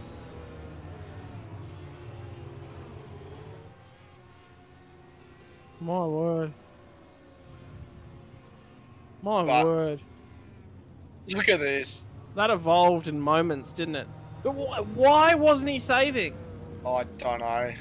That's just terrible for his points. P2 would have been more than enough. I mean, you can't just go racing a lot of the time. You've got to have an eye on your fuel. You can't just go out there and push as hard as you possibly can. It comes back to the most important saying of a lot of them. To finish first you must finish. And he was the fastest driver tonight. I think he had the pace here tonight, and he made a mistake. And the mistake that he made in the first race was different to the mistake he made in the second race. In that race number 1, it was a skills error. In race number 2, he ran out of go-go juice. Yep, that's legit. All it is, ladies and gentlemen. It's all about just points, but yeah, he's just wanted to go for that win. Oliver's jumped in the green room, so we'll wait. We'll grab him now. Have a bit of a chat. I'm out of breath, Scott, so you're gonna have to take this away, mate. Alright. My word. My word. All right, Ray. Go on, mate. Look, we were talking about it here tonight. It was sort of a night, once again, and it's sort of been your strategy the entire season of just shadow everything Cuttajar does, force him into a mistake, and be there to pick up the pieces. And tonight, the strategy finally paid off. That it did 3 weeks in a row. That was the plan, and it's finally paid off properly 2 weeks in a row, really. So, mate, I mean, when it works, and it's gone right. I mean, talk to us about the pit lane strategy. Like I said to the guys up here, it's create an advantage any way that you possibly can. And you've created an advantage by utilizing a safety car. 1.5 laps. 1.5 laps. It's not a huge distance, but it's just enough to put some doubt in the mind of the guys around you. And it was just enough distance to really, unfortunately, upset Cuttajar here tonight. Well, Jacques and I were doing a bit of fuel data just after the first race, and we're just like, well, we're going to have to probably save about 2 litres.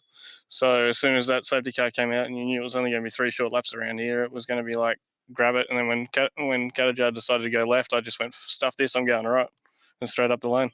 It's a different...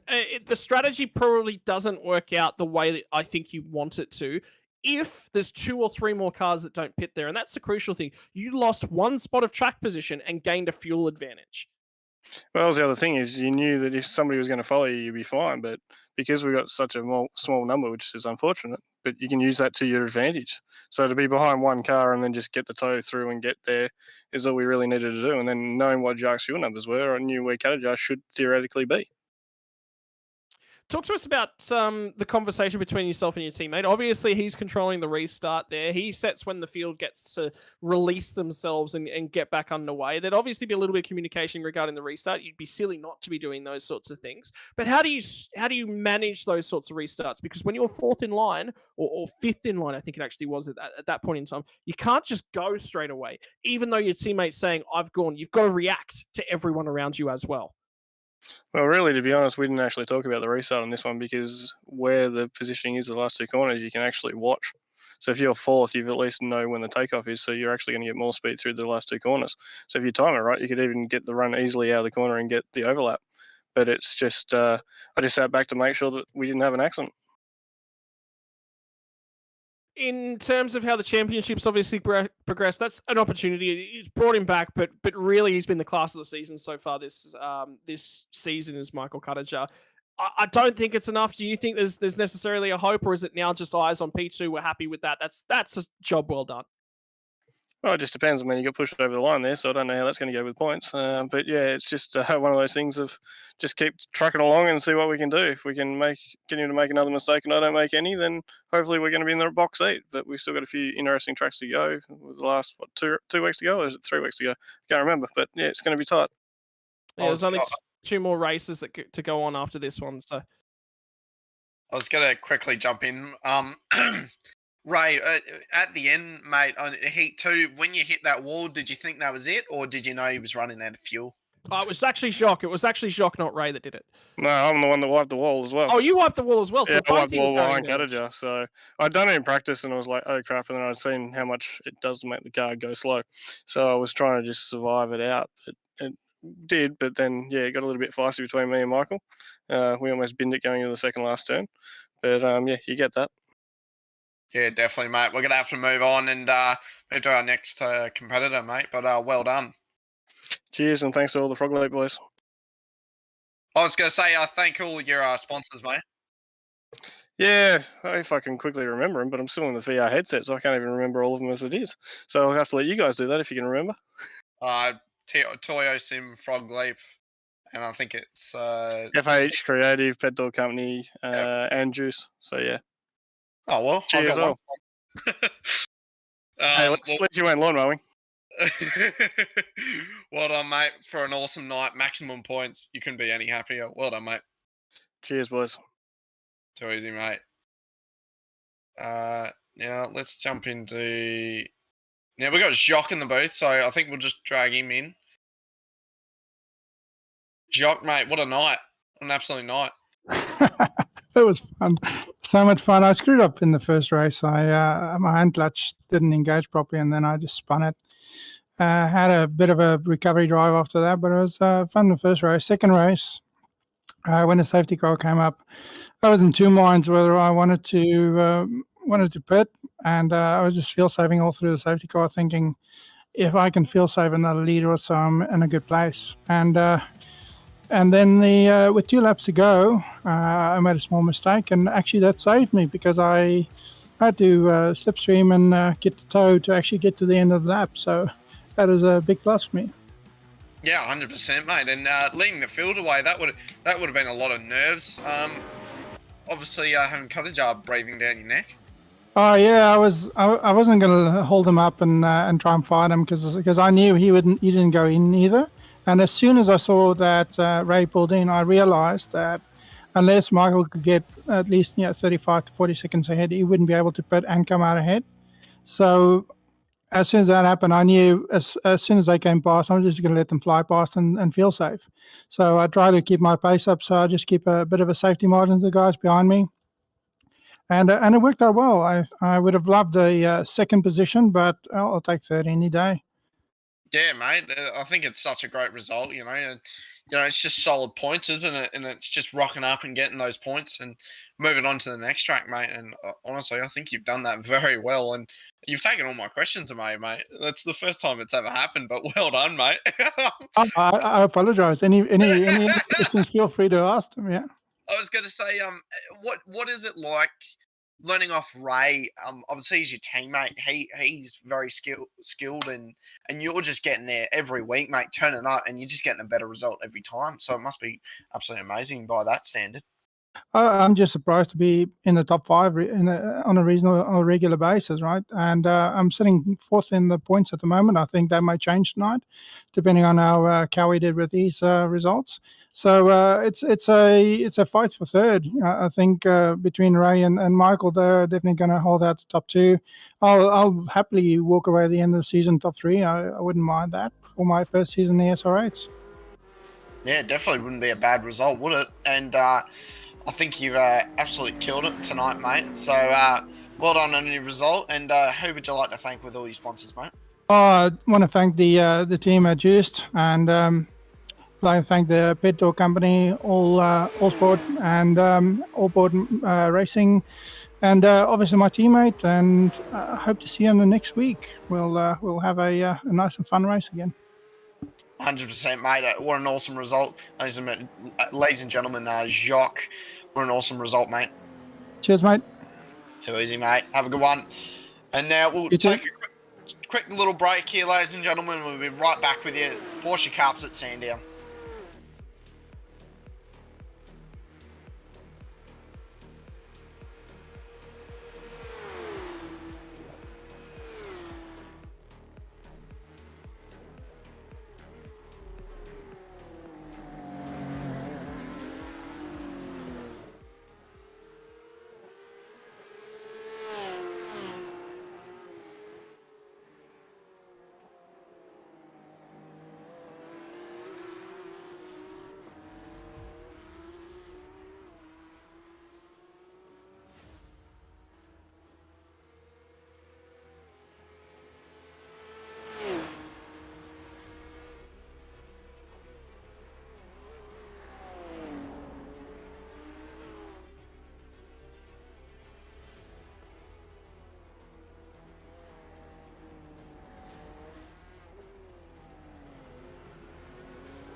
Welcome, ladies and gentlemen. We're back at Sandown again.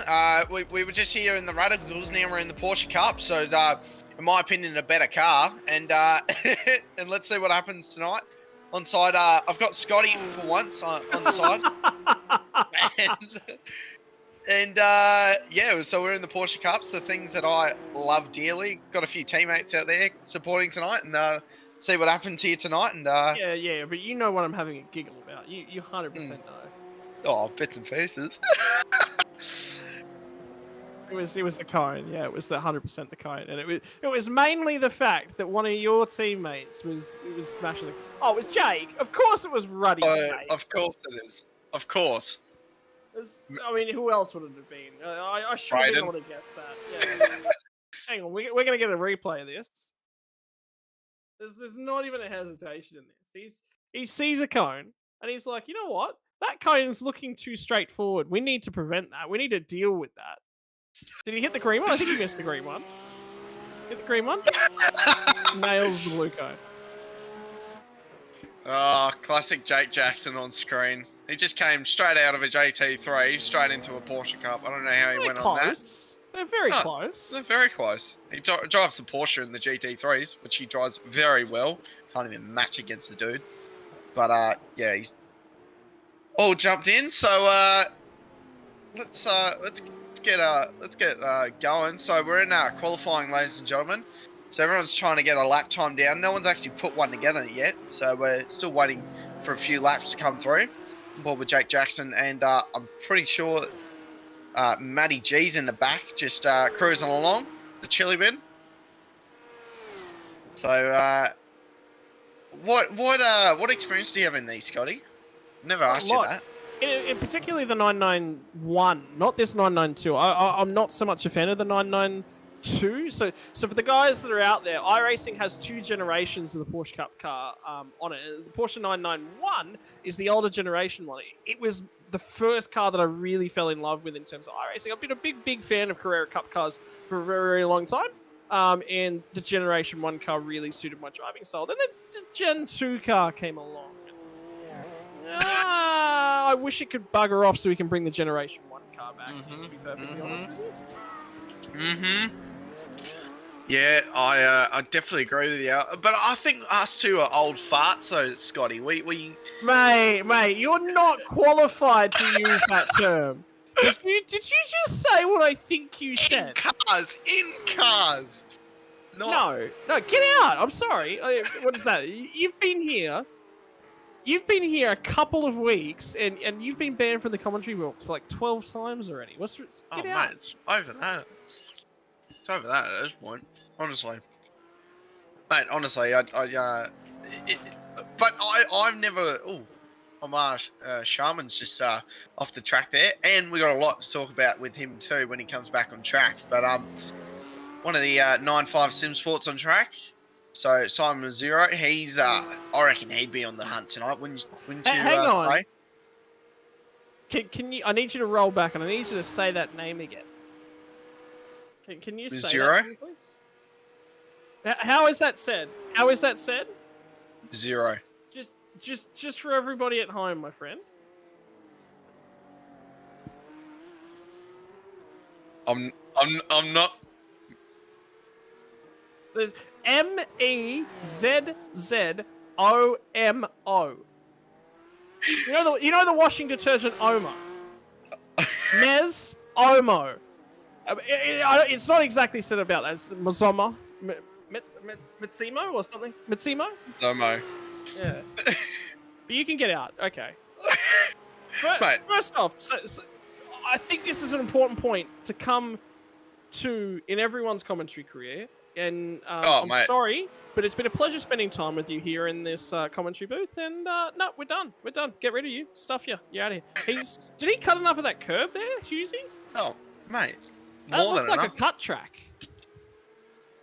Have I been running the wrong line there the whole time? I didn't realise you could use that much of the curbing at Dandenong Road. There you go. Wow! Slides it all the way out of the final corner from Adam Hughes. He's going to put 2 purple sectors together and a green sector, and it's only good enough for P3. So he lost time out of the last corner and the run to the flag. But do you think Simon needs a bit of redemption here?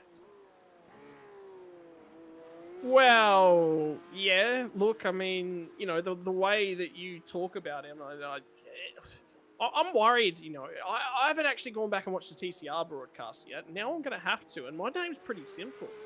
No. I'm talking about last time the Porsche Cups were here. I know exactly what you're talking about, but mate, you've murdered that name. I'm sorry. I know. can't get past that. Mate, I'm Leb. That's all I'm going to blame it on. But yeah, I think I've never heard someone so distraught from. Who's that? That's Richard Mayer. Just bang. That's Richard in the air now. You took your time getting that one. Yep. Yep. You got there. You got there in the end. Yeah. But Crow McFarlane holding the top spot right now in qualifying. Now back onto the 1-9 entry, coming to the last corner. Matty G. Stewart trying to put a banker in here. He's in P8 right now. What does he do for this lap? Coming across the line. He's got a green sector in there. See what his last one. Another green one. So he improved. Don't think he has. No, he has. Improved by a little bit, but not too much. In his last lap. So nothing too crazy. Then Greg Barber on screen. Great guy, got old haircut. Absolutely. I forgot him. Haircut. I forgot about that nickname. Because what? Yeah, well, I wasn't allowed to call him Barbara, and then he rejected haircut as well. So the problem is, you know, you can't reject both nicknames. You've got to choose the best. One or the other, isn't it? Yeah, you got to have one. You can't reject both. So he's either going to deal with Barbara or he's going to deal with haircut now. Yeah, I refuse to have one nickname, and it's always stuck. So yeah. Yeah, you are stuck with that one. Yeah, I am stuck with it, but I'm absolutely fine with it because yeah, there's no getting out of that one. Oh, I love it though, to be honest. If I didn't like it, I'll tell you what. If anyone of the viewers at home, there's a bit of an inside joke going around that I've always had Pixie, and yeah, it's pretty much stuck. There's no changing it at this point. Oh, Corey McFarlane. The problem is, you told too many people, and we all went, "Ha ha ha! That's really stupid. You're stuck with it." Oh yeah, I love it. How good's the hazing? Oh, because, ladies and gentlemen, when I first joined the broadcast team over in SRW, Scotty said, "What's your nickname?" And I went, "Oh, it's Pixie," and it just stuck instantly, absolutely stuck. And it wouldn't have until you opened your mouth. That's your fault for opening your mouth now, isn't it? So I should have said just Connor. If you'd have said Maverick, well, you'd be now called Connor Maverick Nixon, wouldn't you? So, yeah, true. You know, your own fault. Yeah, true. Not wrong. Not wrong at all.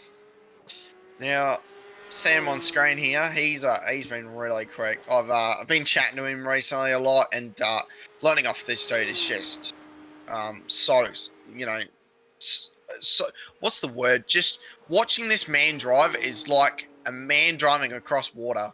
It's incredible watching him drive. I was watching him at Phillip Island, and just how he drives the car. It's just incredible. And he's like, "Oh, but I'm not quicker than, you know, Hughesy and all that." And this is coming out of his mouth. You don't and I was have like, to whatever. You've got to be consistent. You got to be close enough. You know, you don't have to be. The draft will cover you off a lot of the time. And he's sitting there and he's saying, "Hey, look, you know, I'm not as quick as Hughesy." Well, he's out qualifying Hughesy. Yeah, exactly. He's not too far off Corey McFarlane. He understates it. And I love a driver that understates themselves, because you can always be confident that when a driver understate themselves, that means they're going to work harder. They're not just going to show up and put in the performances and expect to be successful. They know that they have to work hard, and I think that's probably one of his biggest strengths, is he's understating his own talent. Yep. 100%, and that's you know, and you know, only certain people. Some people say that, and sometimes they don't mean it, or if, especially like Sam, you know, he definitely means it, and he's like, and seriously, he was like, "Oh, I'm not fast enough," and I was watching him at Phillip Island, and I was like, "You're just an art form, mate." And yeah, seeing him tonight, he's definitely on pace, and he's definitely got something to prove. That's what he thinks, and he's doing well. Back to one of these. Have a look at the pace shake-up, though. You know, we've had Corey McFarlane jump into these cars in this series, and he's shaking things up a little bit. Obviously, Sagassa's not available tonight. Otherwise, we'll be seeing him up there and mixing it up with things. He's obviously got a family, and you know he needs to be. With Oh, he's out on track actually. Oh, She's coming out now. Little 1.9 car coming out of pits now. Tell him to get his act together. I What's know. wrong with him? Smack out of it. I could just imagine you picking him out by the throat and just going, Oh, come on, slapping mate, him across slapping across the face. Get your stuff together. Oh. He's out on track now, but who else is out? Richard Mare's out of track now. On track. This is I say this about Braden Sagassa with the most respect, and I say it out of love for him, and it's something that I hope that he will improve upon. But we've just finished talking about Sam Muir and how good he is, and he understates himself. Well, Braden's a little bit the opposite direction. Braden is aware of the level of talent and the ability that he has, and I think it's one of his biggest detrimental factors. He doesn't put the time and the work in that somebody like a Sam does. He doesn't. He just shows up, you put a couple laps on the setup, and he'll go out there and drive it. He won't do a little bit of research to see if there's a better setup. He won't do if he can find something maybe a little bit closer. And that really, really detracts. I think he's got the ability. I think he's got the talent. And I don't know whether it's he's short. I don't think he's short on time. I really don't. I just think that he's in this for fun. And that's an okay approach to take to it, mind you. And he's settled it. I would really, really like to see him sit down, commit, put the time and the effort in. Because I think we would actually really see something. And I think the driving world needs a Braden Sagassa figure to put the time and the effort in. I want to see that from him. Yeah. And I think, you know, I don't tell the dude because he's like, I'm too busy. But he comes along and just turns up. And I say that to people and they're like, no way. And I'm like, yeah, he turns up. He turns up with all the other boys. You know, Matt might put a little bit of time in. Jake puts time in for his GT3s, but that's it. And the only driver in our whole team that puts time in is probably Bryce, Chris, and probably myself. And that's it, you know. Matt puts time in for his supercars, but that's it, you know. And Braden's one of these guys, like, we'll do a race, and he's like, I'll just jump in. Why not? And we're like, are you serious? And he's like, yeah. So he did it in the IndyCars last night and got P6 on Monday night. So, yeah, he's definitely a freak in nature, that's for sure. He's got enormous talent. I just want to see him commit. I really, really do, because he has the potential to go somewhere with it and to be a top level threat. And I'm disappointed that he hasn't, if I'm being honest with you, because I would just love to see him take it to that level. Oh, mate, well, you're in the Discord. It's so difficult to broach that conversation with you because I don't have the time, you know? Yeah, but you make the time. And, yeah, he's definitely... well, you try to when you can, but, yeah, it's... You know what I mean, though, bro. I don't know his circumstances, so I can't sit here and say with confidence that it's all that. There could be something that I'm missing, and I do seriously mean it that I would...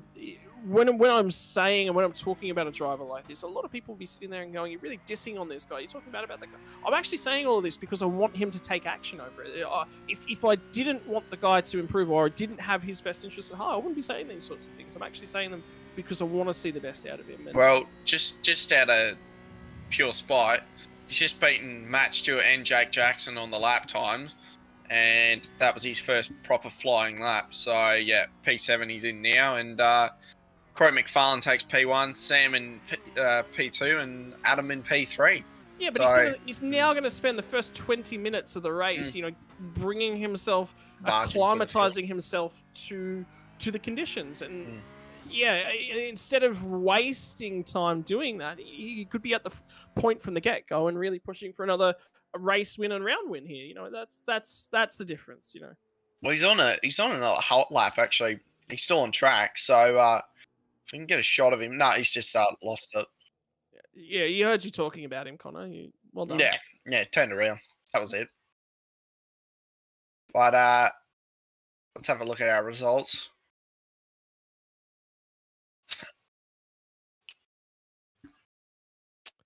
This just in: Porsche 911 are making a Dakar rally car. Oh, Porsche 911 turbo, not an off-road Cayenne or something like that. Yeah.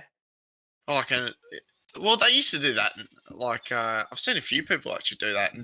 But it's basically the new styled car. Anyway, we should probably talk about qualifying results when they come up. But yeah, in the meantime, you know, Porsche 911, similar car. It's very similar to what we're in here at the moment. So I guess it's on theme. It's on topic. I'm going to claim it's on topic. Yeah, it's on topic. Yeah. Now I think that'd be cool, wouldn't it? Go and see that in real life. It'd have a really cool note to it, eh? With the engine. Well, you'd only see it for a fraction of a second. It just zip by, and that'd be the end of it. Anyway, qualifying's up on the board. So P1 is Corey McFarlane. What an absolute lap time. He's not too far in front of Sam Moore, but not too far off it at all. And then about 8 tenths behind is Sam in P2, Adam Hughes in P3, 107.2. So what, a tenth away from Sam? So I mean, from you're looking at from P1 to P3 is about a tenth and a half. So absolute nothing in it. So Simon in P4, 7.39. So almost in the fours in the 10th wise. He's in P4. Greg Barber in P5. Harry Dodds in P6. He's done well. Braden Scouser in P7. Richard Mayer P8. Amar in P9. We've got a bit to talk about him. He's done a lot of real world racing recently. And in P9 too. Yes, very. P10 Matty Stewart, Jake Jackson in P11, Dean G Hunt in P12, and as on the back of the car, as we saw last race, Dean Spinovich in the back. So see what happens, eh? So well, Stephen, Rick Kuznetsov's got his work cut out for him because he's starting behind him. So something like that. Yeah, I think it was a failing to tow last week, or was it Rick we were saying that's got the rear grid penalty? I couldn't. Yeah, so Rick in the back. Tell you what, Crow McFarlane shaking up the field this week, though, isn't he? Trying something different. See what happens tonight. See if he can get a win for tonight. Lights are up. The flat fours absolute revving to its maximum potential, and they're gone. They're that was away. A quick launch. Didn't hold them very long at all. They got straight out and running. Yeah, absolute gone. Running the 9.5. Sim Sports made it 3 wide. Hughes has made it 3. There's contact in the whole field. Oh, the Hughes is around. Everyone misses him. Everyone's missed him. Awesome job by everyone in the background there. Corey McFarlane dropped a position from Sam. Sam got a good launch on him there. One of the juice cars in the back. Frog Leap in the back. Haven't hit in the wall. You're not going to believe it. Braden Sagassa's up a few positions now. So this is huge. Greg Barber's taken Adam Hughes' spot into P3. Corey McFarlane right behind Sam now. Braden on board now. Got a bit of pressure from Harry Dodds from behind. Corey trying to get a run on Sam. This is probably the best opportunity you can get for passing around this place. Turn 1. We saw Hughes mess it up, but that was 3 wide. So 2 wide now. Down to turn 1. Hard on the brakes. Sam's given up the position. Simon might have just... Corey might have went deep there.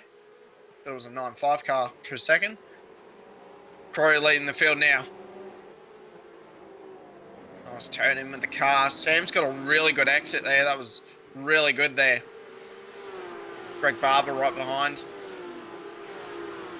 haircuts under a bit of pressure there from Simon in the 9.5 Sim Sports, following in P4. Yeah, it'll be interesting to see the different strategies and whatnot, and the way that these guys sort of approach this in this race compared to the Radicals. Because remember, the Radicals, they only had to save a little bit of fuel, just a touch of fuel. These guys are going to make it an hour, so there's definitely going to be a pit stop. Who's going to get aggressive? Who's going to try and make some track position? Who's going to save fuel? Yeah. And we saw in the last race, having that extra bit of fuel is absolutely massive, critical. So we'll see what happens in this race with fuel stops. As I think that's Steve just taking a huge curb, huge curb there. Big fan of curbs is Steve. Big fan of curbs. Unfortunately, not enough talent to drive over them is his biggest weakness. Well, on shot there, Steve and Adam Hughes leading up behind at the back of the field now. Dean Hunt went through. Good move there. Actually, I just heard a bit of a crunch from someone in the background there. I think that might have been Jake in the bit of a crunch. Oh, Dodd's actually hit the wall on exit.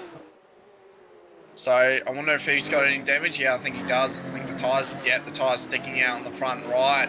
So that's a bit of a damage. And that really affects the car. Scotty, I'm sure you've had experience. Yeah, actually, at the expense of Harry Dodds in the TCRs.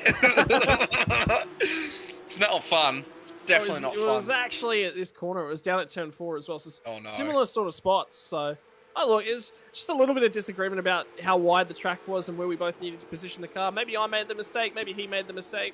It's really neither here nor there. I do remember that, actually. Yeah. I'm not going to put my sense into that because I know what I'd probably... Yeah. I had a conversation with him about it. I said, oh, look, I mean, you could probably leave me a little bit more space, man, but just beware, you're going to run wide on cold side. Dodds reacted well. The best thing about Dodds is that he's really, really coachable. And if you've got feedback for him, he takes that on board really well, provided you also go in with an open mind and you're free to listen to him. And that's the critical thing about being a race car driver. Oftentimes, when you're looking at it from your onboard shots, you think you're in the right, but that's not always the case. Oh, Braden Zagas has had a wild ride. Oh, he's still got it on the track, though. We'll have to get a replay of that. We just saw a shot there, Matty Stewart and Rick really having a battle. Oh, that's a wild ride. Check this out. How's this for car control? To not get the slowdown, smash the curb, and still save it. Oh, I hear it all the time, Scott. Oh, so Rick's going to take a move up the inside. Very new to 9.5. He wants to make an impression. Right up the inside of Matty Stewart there. Great move. Absolute great move. Really good move from Rick there. So this is the flip side, actually, Connor. This is actually really important to sort of point out here. Oh! Matt's missed it. Matt's missed him as Braden Zagas is up the inside. Dodds is on the outside. Dodds is not in the good position. He should tuck back in. On screen now with Rick. Just rejoining the field. Replay here now. So Matt's went right back behind him. So you let Rick go. Matt's a very smart driver. He knows when to give up a position. Yeah, and there's Rick. I think Rick's touched the grass because that's not a driving error. Rick doesn't make those kinds of errors, so it's a car positioning error. That replay doesn't tell the full story. I can just about guarantee with the way that car's behaved that he's touched the grass on the outside of the corner. Yeah. Yeah, I think he's just made that slight mistake. You know what it would be too, though, Scott? Guess what cars he drives? V8 Supercars. Where do they sit? On the opposite side. Look, this is probably Rick's wheelhouse, to be perfectly honest. He does a lot of time in these cars. I would say he's probably more of a Porsche driver. He does a lot. I see him more in the Supercars, though. So that's where I'm thinking of. But yeah, if he's used to the side, look at Braden. No, that's the front of the field. Thought that was Braden just following one of the crisscross guys, but no, that's Simon trying to chase down Greg now. Does Simon make a move up the inside? No, he's just backed out of it. I'll tell you what, it is a very easy thing just to loop it when you put wheels in the grass. Yeah, particularly with the way that the car handles and where the weight's balanced in these Porsche cars. And you've got to remember that there's no driving aids whatsoever here. So, you know, it's incredibly important to get the car balanced and keep it under you at all times. So, you know, he's working his butt off to sort of keep things comfortable and settled at this point in time. That's the critical factor. I think Brand's gas is chopped out. Yeah, he was having a lot of blinking issues and a lot of issues with his internet connection. And that's another issue that he actually has, is internet connection, and it's unforced errors, unforced little bits and pieces. So I think he'll be on the verge of dropping out. He's been out of the server for such an extended period of time here. Yeah, we'll just wait. Is this a case of the walking wounded? So Hughes just went on the grass, same as Rick. Yeah, wow. Curb's really slippery tonight. Should have a bit of grip there. 19 degrees on track and ambient, so should be pretty grippy, but doesn't tell us how much grip there is in the session. But yeah, it's a clean track actually. So yeah, it should be a little slippery than what people are probably used to. Yeah, sure. But that's the way that works, and this is something that people won't be aware of at home, is iRacing does have a grip tracking feature and track evolution features and those sorts of things. There's a couple of different ways that plays out. Number one is temperature, wind, air, humidity. Actually, we'll talk about it in a moment. Oh, as Simon just pushes his way up the inside, Greg gives him room there. Greg gets actually in front of him. Simon almost ran out of road there.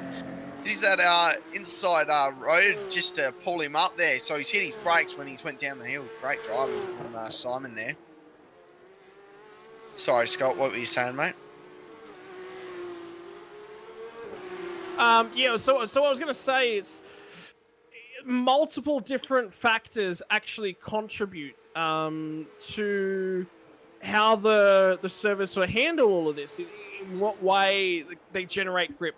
In the iRacing grip model is Mazoma is continually just running out of a little bit of patience there with the haircut directly ahead of him. Yeah, so one of those ways is obviously the road surface and how the road surface works. Oh, that was huge. How's he gotten away with that? Car control and just skill, apparently. And I don't believe that. Is that curb? Is that? Hang on. I think that outside curb's done it again, but he's just carried the speed. No. He's picked up the throttle too quickly. He's done it. Yeah, righto. Wow. Everyone's very feisty tonight, aren't they? So. Oh, yep. There's the power. Because he was wiggling before the car got to the curbing, and that's the critical factor.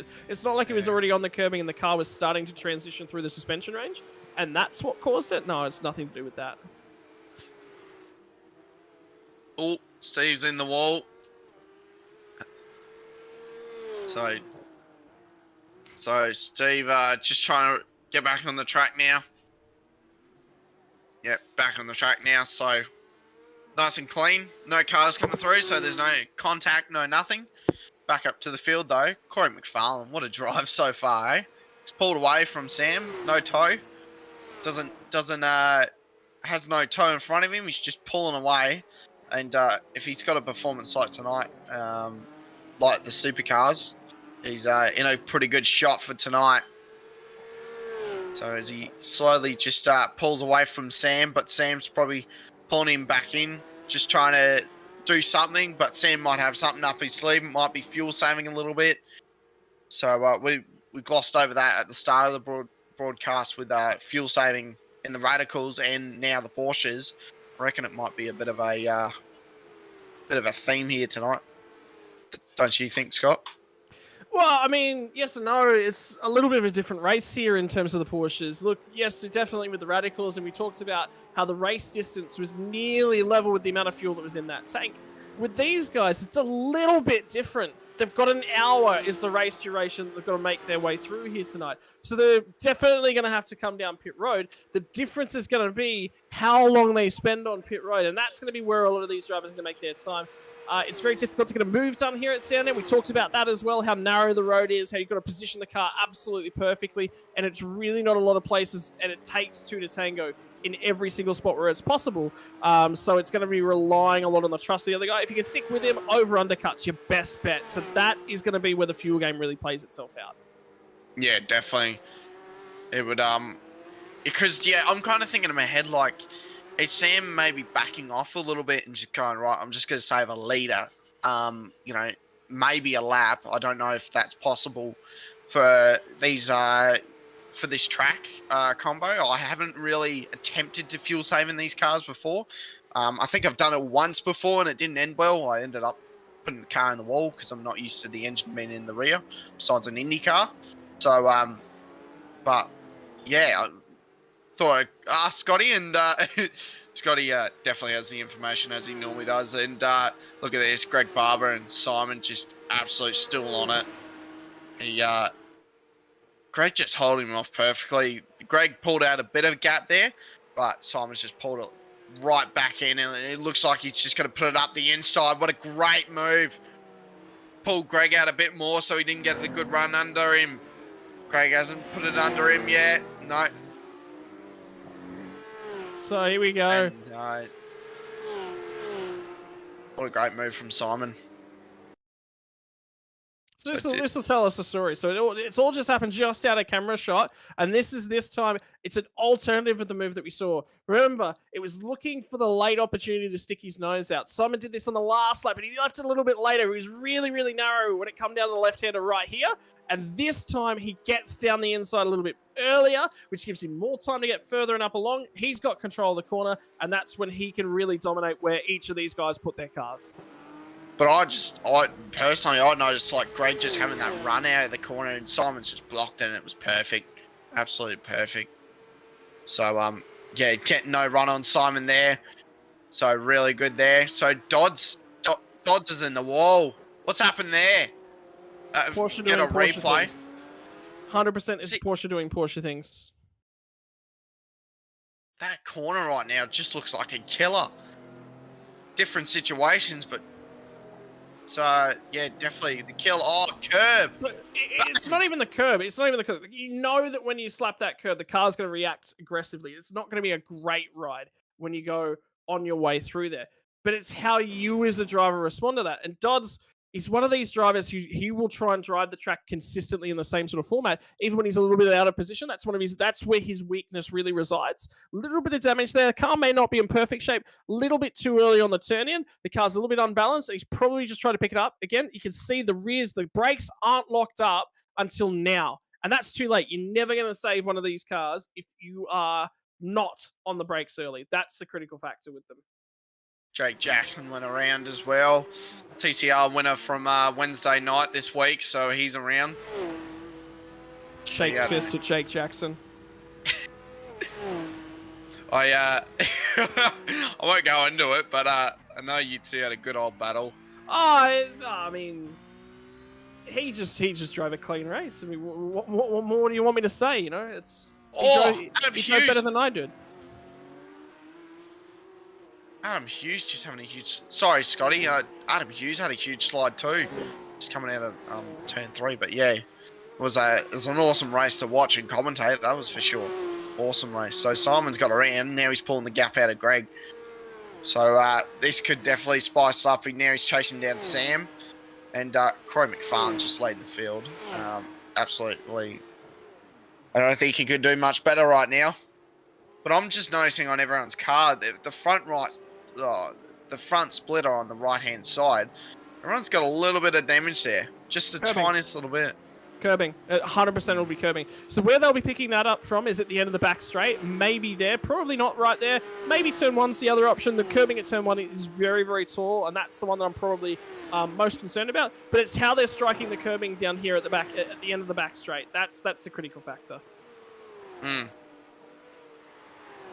Yeah, the curbs are an absolute mighty, that's for sure. What was Simon now? Just watching him go around and chase down Sam now. And with these Porsche Cups, I've noticed their setups have been, you know, the setups are very, not as big, you know, they're very simple down. And apparently Simon's putting a lot of work into the setup. So apparently he's been making some massive changes and it's been working. So he said he's been putting a lot of energy into these setups, and yeah, it looks like it's working. Definitely got the pace under the car right now. Yeah, so there's a few changes, and the changes really actually took these cars away from the crisscross drivers. So you're looking at Greg Barber, Stefan McCartan, and Adam Hughes are the three drivers. Sorry, excuse me, that have sort of dominated in SRW of late in the Porsche Cup Series. And their setups really like to be on edge. They like to be pointy, which means you've got to drive them with a little bit of deftness on the right foot, and you've got to balance out your tyre temperatures. What's actually happened is iRacing necessarily haven't gone through and changed the car. What they've done is they've changed the minimum specs on what you can run. They've changed what they call rake, which is the proportion of front to rear ride height is the rake. So if you run a strong rear, poking the rear up in the air, you're increasing the ride height at the rear of the car. That means your rear diffuser will be a little bit less effective, but your rear wing might be a little bit stronger, for example, and it changes where the weight balance sits around the cars. So that's what they've really done with the cars. And yeah, it's just taken some edge away from the crisscross guys, but like you said, Simon Mazzomo's really dialed himself in. He's put a lot of time and effort into those sorts of things because he wants to get it right. So yeah, and talking about getting things right, how's that? Amar Shma. I got it right before, but come on, you can do it. I believe in you. Amar Shah for Shama. What a driver. He had a Bathurst in real life. If anyone was tuning into the massive weekend that Bathurst just had recently, they had the S5000s, they had the Trans Ams, they had GT3s, they had little production cars racing around there, little Beamers, Escorts, Fiestas. Was awesome. And I'm actually going to go ahead and bring it up, actually, so I'll get it up, but exactly what happened, because I've been following along with it as well. Vast Motorsports, the team that they run, and it's the same name that he runs on everything over here. So it was an action-packed weekend. They were running in the Australian Production Car Championships. They were running in the D-Class cars, and Emma actually managed to take out the titles. So congratulations to him as well. It was both him and Daniel Natoli who were driving together, I believe. Daniel Natoli, Emma Sharma, Kelvin Stuff, Chris Riggs, and Ray Clark were the drivers at the team, and also the mechanics and whatnot that make it absolutely possible. And yeah, it's been a phenomenal season for those guys, and that's such an effort. They did really, really well. I think they finished round 5 in second place. They were the outright winner in Class D, and they finished first at Sandown as well for round 3. So phenomenal season. He's obviously been putting a lot of work in. We haven't seen a lot of him on the sim, and sometimes you got to step away from everything that's happening on the sim at home to make the achievements possible in real life, and he's really made that work for him this year, and it's phenomenal. I really hope that I can get in there and be a part of something that they're doing next year. I want to go to a couple of the races. I want to talk to them about what they're doing with the cars and how they're setting it up, how they're driving the cars, where they're placing everything, because it's such a unique opportunity, and they've really pulled it off. Yeah, they definitely have, and Steve just went around, but yeah, I was talking to Matt Stewart, and obviously Matt used to drive for Amar, and it was Matt said he actually put a lot of time into the sim for practice, because he said Bathurst on the simulator is so identical to the real life thing. He really used that as a tool. So he said it was very effective to actually practice on iRacing. I don't know what car he used, but yeah, I can imagine just learning the track, he definitely used that as a tool. So as Adam Hughes is giving him a push up to the straight, just really putting the pressure on there. And as one of the 1.9 cars are in front of him, he'll try and get past Amar. Then next target will be that 1.9 car right there. So that's Matt Stewart right in front, just there. But what an achievement, Scott, eh? Yeah, phenomenal job. And, you know, like I said, it goes out to all the work that he's put in this year. So phenomenal job by Amar. And head down. What can they achieve next year? They move up to Class C. Do they keep running? I think it's a Ford Fiesta they're running. It's definitely a Ford. It's a tiny little thing that they're driving around. Little buzz box, eh?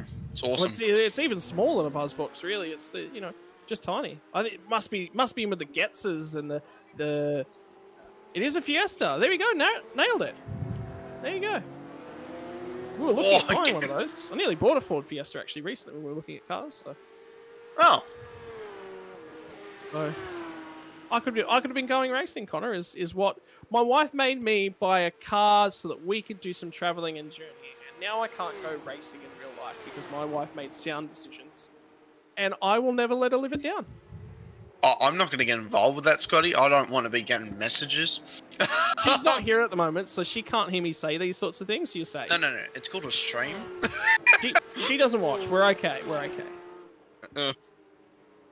Oh. Hey, she's out learning how to be a zookeeper, so she's in the middle of course meetings at the moment. They've got a group project that's delivered it. If anyone knows what group projects are like when no one's being paid, yeah. Guess which one in the group she was?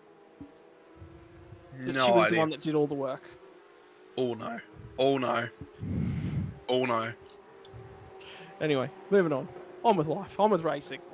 This is turning into a Thursday night podcast. It is, isn't it? It's really a podcast now because I just turned my microphone on. Three-man. Yeah, this is you in the Well, comments. man, I think we've done it before. Yeah, we had it with Steve in the Supercars. Yeah. And a couple of times over like season 2, similar thing where the racing sort of stretched out a little bit.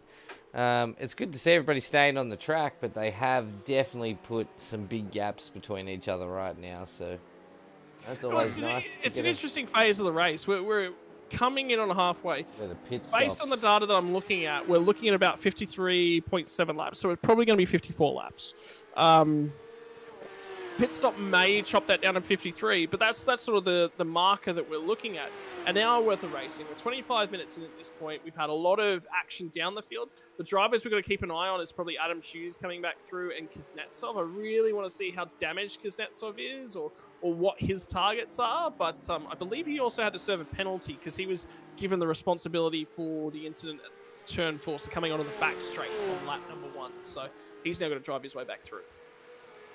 Yeah, that incident he had, it was such an unfortunate thing, but here's Adam Hughes just went from Amar straight to Matt Stewart. The chili Ben coming straight down the hill. As one of my favourite corner of the whole track. I've been saying that all night. And that's actually, I think that's Rick in the background actually. Yeah, it is. Rick is right behind Amar right now. Yeah. Trying to pull some ground back into it. As Adam Hughes just gets a great exit there. What happened to Adam at the start? Did he get a messy start? I must have missed that. Yeah, he was the driver that got sort of all wound up and everything in turn number 1 when they were 3 wide. He sort of got punished for it. And it's difficult. So he was in the middle, I believe, there as well. And you know, nowhere to go. You got to car to the left. I think he was up the inside. He was up the inside, yeah. Because Adam's our, if you guys don't know, out there in the viewer land, Adam is actually our reigning champion. And one of the fastest guys in these 992 Cup cars. Here we go. It's great to watch him. Poor Matt Stewart's all under the pressure. Sam are they not going to make it on fuel? Are they? Because the first 3 cars have just come to the pit lane all at the same time. So McFarlane, Muir, and Mozomo, all 3 of them have pit. So does that mean we've hit maximum fuel range? In which case, this is a 2-stop race. That's it. We need to keep an eye on that, and it comes down to a few of these guys might be fuel saving a fair bit now. So that's quite critical because again, if I'm in McFarlane's shoes, look, more coming in. We've hit fuel range for sure. There's 2 things that this is possibly. Number one is pit window has opened, which means this is the earliest that you can possibly pit and make it to the end. And everyone's looking for maximum range. They're looking for a little bit of clear track and a little bit of clear air. Alternatively, it's maximum range that they can make it on fuel, which means it's a 2-stop race. Unless you save 5 minutes worth of fuel out of every stint to round it out to that nice 30. Yeah, well, that's it, isn't it? And Tots just gets right on that curve. I get shivers every time they do that because it's pretty easy just to put it over just a little bit too much, and that'll be it. But it tastes this thing called talent on the throttle, and I know you don't have it. It's okay. I'll teach you one day. All I heard was an awkward silence and then crickets.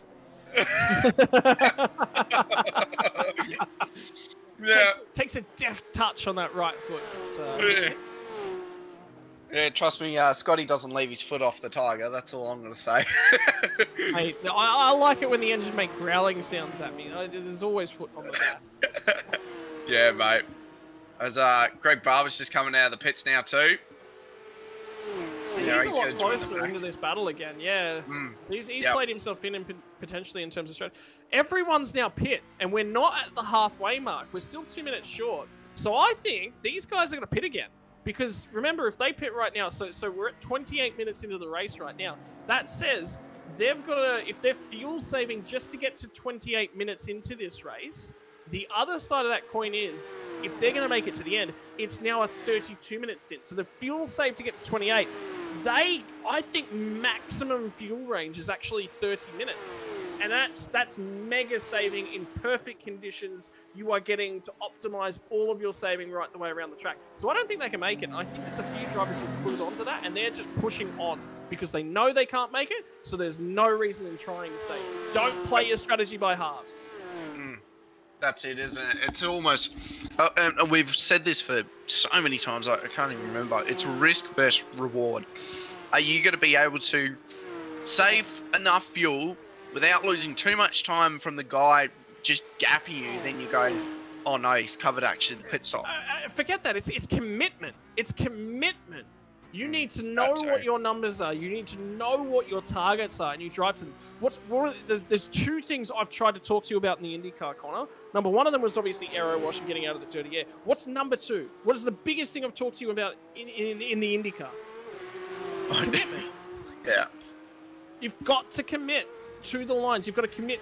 Everything about the IndyCar is commitment. And when you are playing a strategy game, you cannot afford to second guess yourself. The instant you second guess yourself, you're better off just going for the safe strategy, and that safe strategy is taking the extra pit stop. If you are going to make this strategy work, you have to be aware that it's an option from the get-go, and you straight into the wall as he was catching Rick there. Oh, it hurts, doesn't it, when it does that? It's just bang. Doesn't actually look like it's got too much damage. Let's see on a side shot. He doesn't have too much there. Well, I can tell you it's a tyre wall, and it's one of the slowest sections of the circuit, so he's probably actually gotten away with that one. Tyre walls and the way that iRacing interacts in terms of the damage model, those are the ones you want to hit because they tend to not translate as much damage to the car. So he may be okay, may have gotten away with this. Yeah, I think you're right about that one, Scotty, that's for sure. I was expecting the car to be all crumpled, but he's done well. I wonder what kind of speed he was hitting the wall. It wouldn't be too much. No, it'd be looking at about somewhere in the realm of 100 k's an hour when he initially bounces over those couple of curbs. By the time he's gotten to the wall, he's probably got it underneath 80 k's, I would say, somewhere around there. Yeah. Now, that's still a big impact for your road cars, but remember, your road cars they do have safety features and they're sort of optimized, but these sorts of cars are designed to take little bits of impacts right around. There's crumple zones everywhere. The way that the car redirects the forces, it's all in play. in these sorts of cars, and it's all critical, and it allows the car to take a few of these little hits and not immediately become undrivable. Whereas on the road, they want your car to crumple and not be drivable anymore because that provides optimum safety. Yeah. Yeah, and when these guys have an impact, they've got a 6-point harness and a roll cage too. So the safety of it is mega, absolutely mega. In terms of driver safety, but what I'm actually talking about is the ability to withstand higher mechanical forces and higher contact-based forces.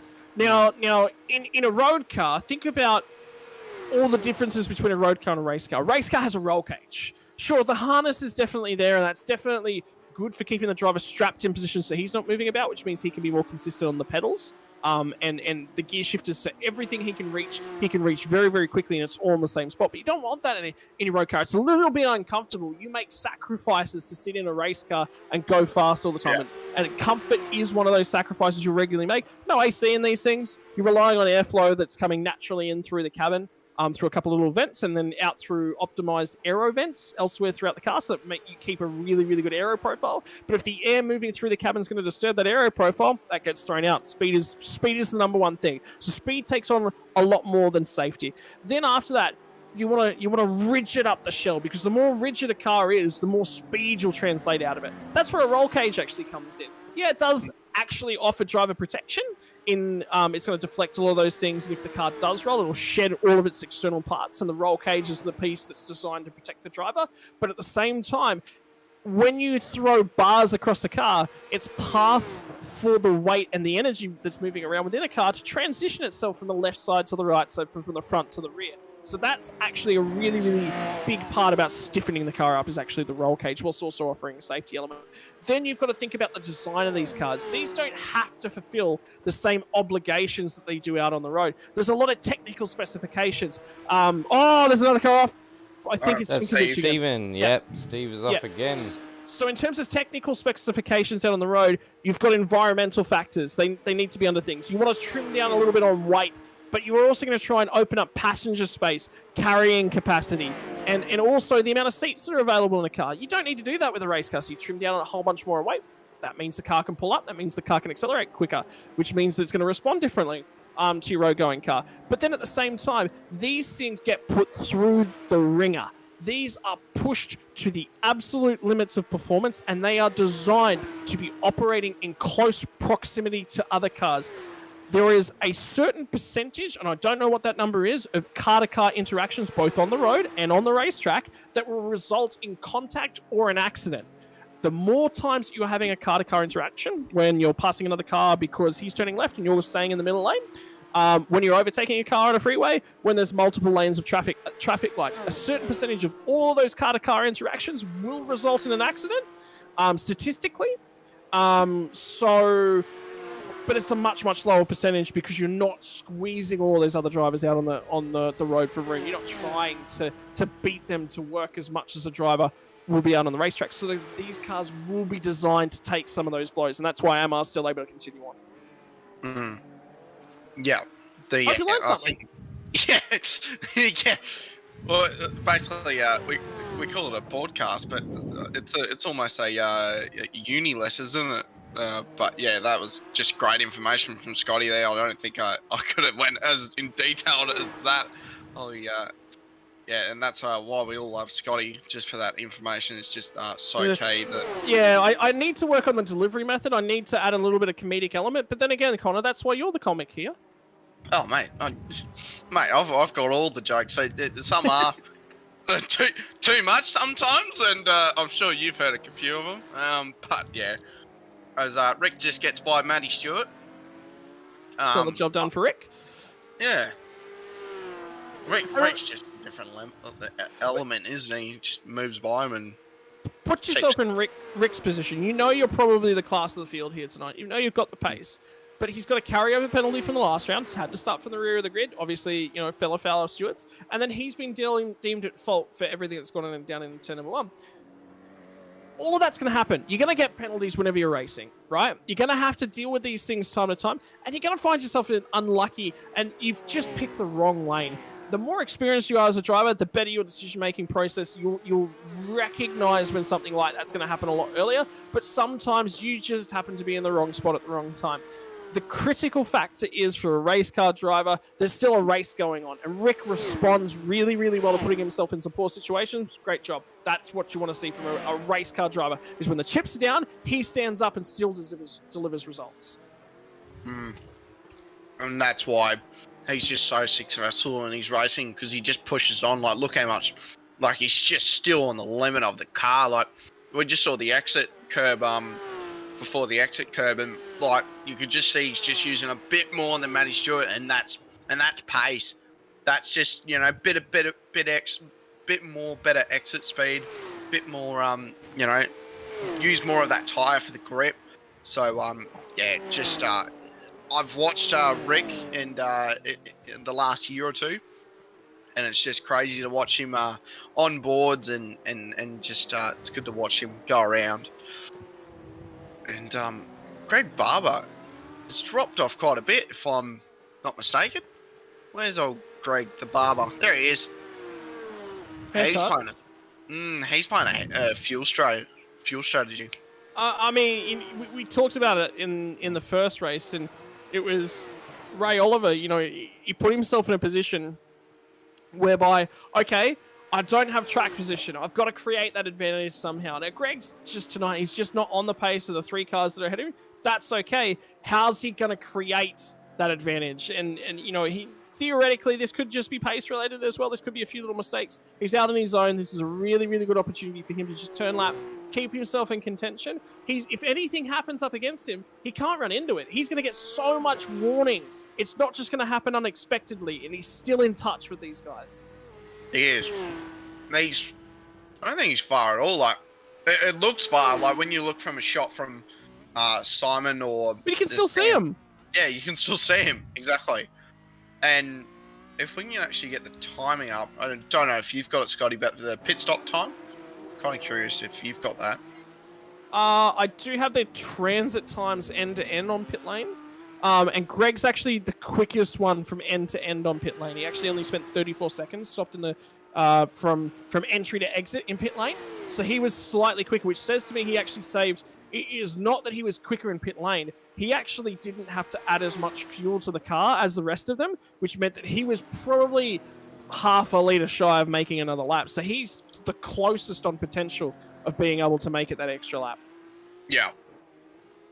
Yeah, so there's our fuel there.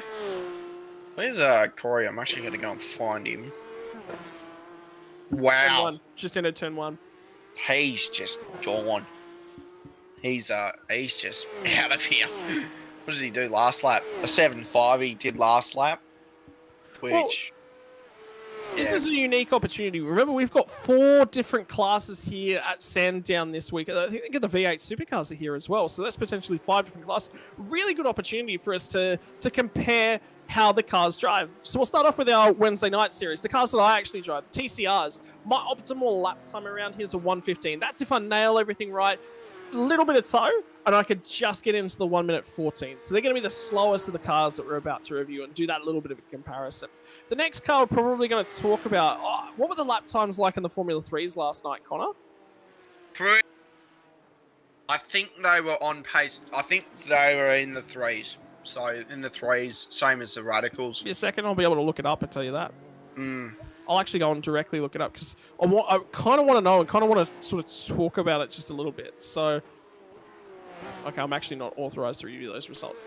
Never mind. So you reckon they're in the 3s? They're about on pace with the Radicals. So that's a 10-second differential. Now, yes, the TCRs are definitely have less engine power, have less horsepower, and they're not as set up to create anywhere near as much grip because remembering it's a multi-class car series, and the design of the series is to create really, really good close door-to-door racing in a lower entry-level car. So they don't generate a lot of lap pace, and they're a lot heavier. The power-to-weight ratio is nowhere near good as both the Radical and the Formula 3. So your Formula 3 is getting around here in a 104, but they will generate their pace compared to these Porsche Cup cars in a very, very different format, and the Formula 3s and the Radicals are really close together in how they'll drive this track. One sec, we're going to move on. Oh, Simon making a good move up the inside. That was really nice. Very nice and smooth.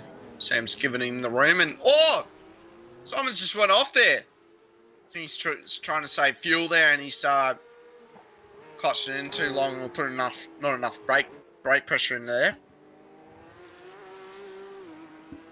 Corey McFarlane getting around Amash. Amash Sharma, Yep. Corey's just absolutely gone. But if Sam and Simon can cover off that stop, that'd be pretty good. It's going to be close. It's now like right on the edge of will Corey actually be able to get in, get out, and still catch them back up. It's really, really close. So. Yeah. Yes, we're comparing the different cars and classes. So the Radicals and the Formula 3s are really, really close together. The Radicals are probably a fair bit better in terms of straight line, but the Formula 3s will generate a little bit more downforce. Now, this is a lot more of a mechanical grip course, and what I mean by that is it's around suspension and tyre settings. The way that they press the car, the tyre into the ground under a low load scenario is how they generate their grip, how they generate their turn. The Formula 3 will create a little bit more downforce. It's not quite as fast in a straight line, but then again, they won't have to spend as much time braking. They're a little bit of a lighter car. So two different sort of contrasts of ways that they will go about at long loaded corners and with lots of long straights and lots of acceleration zones and very few slow corners. You'll see the Formula 3 be a little bit slower. The Radical will be the preferred car. We've got a lot of long loaded corners where you're not accelerating, you're sort of holding constant speed, no massive big acceleration zones. Then you're probably going to see the Formula 3 be quite close, if not slightly ahead. Ultimately, the Radical should always be the quicker car of the two of them, but it only sort of just. When we go to Bathurst, you'll probably see that. You will actually see the Radical will be the far superior car, but the Formula 3 won't be too far off it. Then we come to this Porsche Cup car. What's the difference now compared to this and the TCR, and then to the two cars that we just talked about? First and foremost, TCR to a Porsche Cup car, TCR front-wheel drive. That means the same wheels that are doing all your turning effort, they're also the wheels that are driving the car. Why is that important? Well, when a tyre has grip, there's three things it can be doing with those grip, but it still only has the same amount of grip. It can be turning, it can be accelerating, or it can be braking. Those are the three things that a tyre can do. If you take some of that turning force and you convert it over to acceleration, all of a sudden you can't turn as far because you're trying to create momentum out of that. So you take some grip away from the turning of the car. These Porsches, rear-wheel driven, the engine's in the back as well, which is also what creates such a unique driving capability. And the way that these cars put their power to the ground and the unique styles and traits of the car is all about that engine placement. It's why they're such a loved car the world over. They are unique in that aspect. That means they've got this pendulum effect going on in the rear end that a lot of drivers will talk about. It's because the rear end steps out and it keeps going and the momentum is in that rear end and the front end's just along for the ride at that point. What is it about? It's about being precise. It's about trail braking. It's how these cars generate their grip, because the brakes in the rear of the car, that means you are going to brake deeper into the corner with more rearward brake bias, which makes the car turn in by sort of doing micro brake lockups or keeping weight on the nose of the car by trail braking into the corner, because all the weight of the car is in the engine. That's over the rear end of the car. A little bit more horsepower, so they're going to be faster than a TCR absolutely everywhere. There'll be no course anywhere in the world where a TCR will beat a Porsche Cup car, but around here, it's to the tune of 8 seconds, 7 to 8 seconds sort of a thing, and that's how the Porsche does it. Really, really nice streamlined car. They're not a hatch as well like the TCRs are, where the TCRs sit a lot higher up. They punch a bigger hole through the air. Porsche doesn't quite do that. That is the difference between all the cars around Sandown and how they drive. And probably just a supercar as well. It's the Porsche with the engine where the engine's supposed to go in the front, and a lot more horsepower. Yeah. That's literally the differences. But because the engine's up the front's a lot more balanced, has a lot more grip and turn in, but they're bigger, they're heavier, they don't brake as quickly, they're not quite as nimble as a Porsche, and you're driving them off of the throttle, you're not driving them off of the brake, which is how you drive the Porsche. And it's that big horsepower factor, and the fact that the suspension and the engine layout and the weight balance layout allows the supercars to attack curbs a lot more than a Porsche Cup car can. Porsche Cup car is still better than most cars, still better than both your Formula 3 and your Radicals, but not quite as good as a supercar. Yeah, because definitely doing some experience around here is with your supercars. Obviously, Scotty's already named so many reasons, but it's just that curb abuse that's just so amazing to watch those cars. Like, we see the Porsche Cups, You know, they're attacking the curbs, but not at, you know, They're positioning the cars on them and balancing them is what they're doing. They're not attacking the curbs. It's not about throwing the car all over the curbs. And they're making sacrifices in their setups and the way that the car is built. Because this is an open setup series as well, the drivers have to bring their own setups to the table. They are making sacrifices in the setups. They're taking away a little bit more mechanical grip so that the car can keep tire contact when it's riding over a rough and uneven surface where the track builders and the track designers are trying to prevent you from getting onto these surfaces, and all of a sudden you're jamming a Porsche on them. You've got to make sacrifices, and it's a little bit of pointiness, a little bit of turn in, just to keep a consistent car contact. Otherwise, you can't touch the curbs at all. Yep, that's it. That's it. Like when we were doing a setup for a supercar, for instance, we dropped the wing completely off and gave it so much camber. But then we were like, okay, now we need to do a big stint. So it was 40 lap stints. And we were like, we need to find a grey area, the perfect area between having a lot of tyre contact and the things will last on tyres, because it was a 40 lap stint and we were like, okay, we really need to find that out. And we ended up finding it, but it was just that grey area that we couldn't find ages. But yeah, getting the car settled was hard. But yeah, you ended up having to just drive it on the limit, and if you find that limit, you can drive it quickly. And yeah, it's what it's always a fun thing to come around here with a supercar, just being on the limit of it, and still having great pace through a stint. So yeah, it's definitely great to do, and yeah, attacking those curbs is definitely what you do in the supercars. Because Netsov spent 7 minutes in the pit lane, so I think his race is actually done. Harry Dodds has been in the pit lane for 14 minutes as well. So, and Jackson's been in the pit lane for half an hour now. So we've lost a lot of drivers here tonight. Which is good for Steven Sinkovich, because look, man, he's in the top 10, so, and he's having a perler of a drive up 3 places. Here's the thing about Steven Sinkovich. He will look for any way to market himself as a driver. Top 10 finish from well outside the top 10. You bet we're going to hear about that for the next week. Did you know that he is the undisputed champion of the SR8 Radicals? He is, yeah. No one could beat him. No one, because everyone in that car stopped showing up. Yep, so that's right. He was just too fast. There was no competition for him to be racing, but he beat them all. Yep. And he also came top 10 in the F3 last night. So, yeah. Was there 9 drivers on track? 9 other drivers? There might have been 15 and 4 might have pulled out. Has anyone heard about that race since last night, by the way? No, I mean, I wasn't a part of it. I had to go and do some practice for other series, and I fell asleep very quickly thereafter. I was talking to Adrian Loretti from the Kitten Boys, because, fun fact, I work with his brother in the same warehouse. No way. Yeah, no, actually, it's not even a joke. I work with his brother Chris, just out of nowhere. But yeah, I was talking to Adrian. The Kitten Boys still said they really enjoyed it. And Adrian was really stoked that he was actually able to outdo Matty Jones in fastest lap of the race. So he was pretty pumped about that.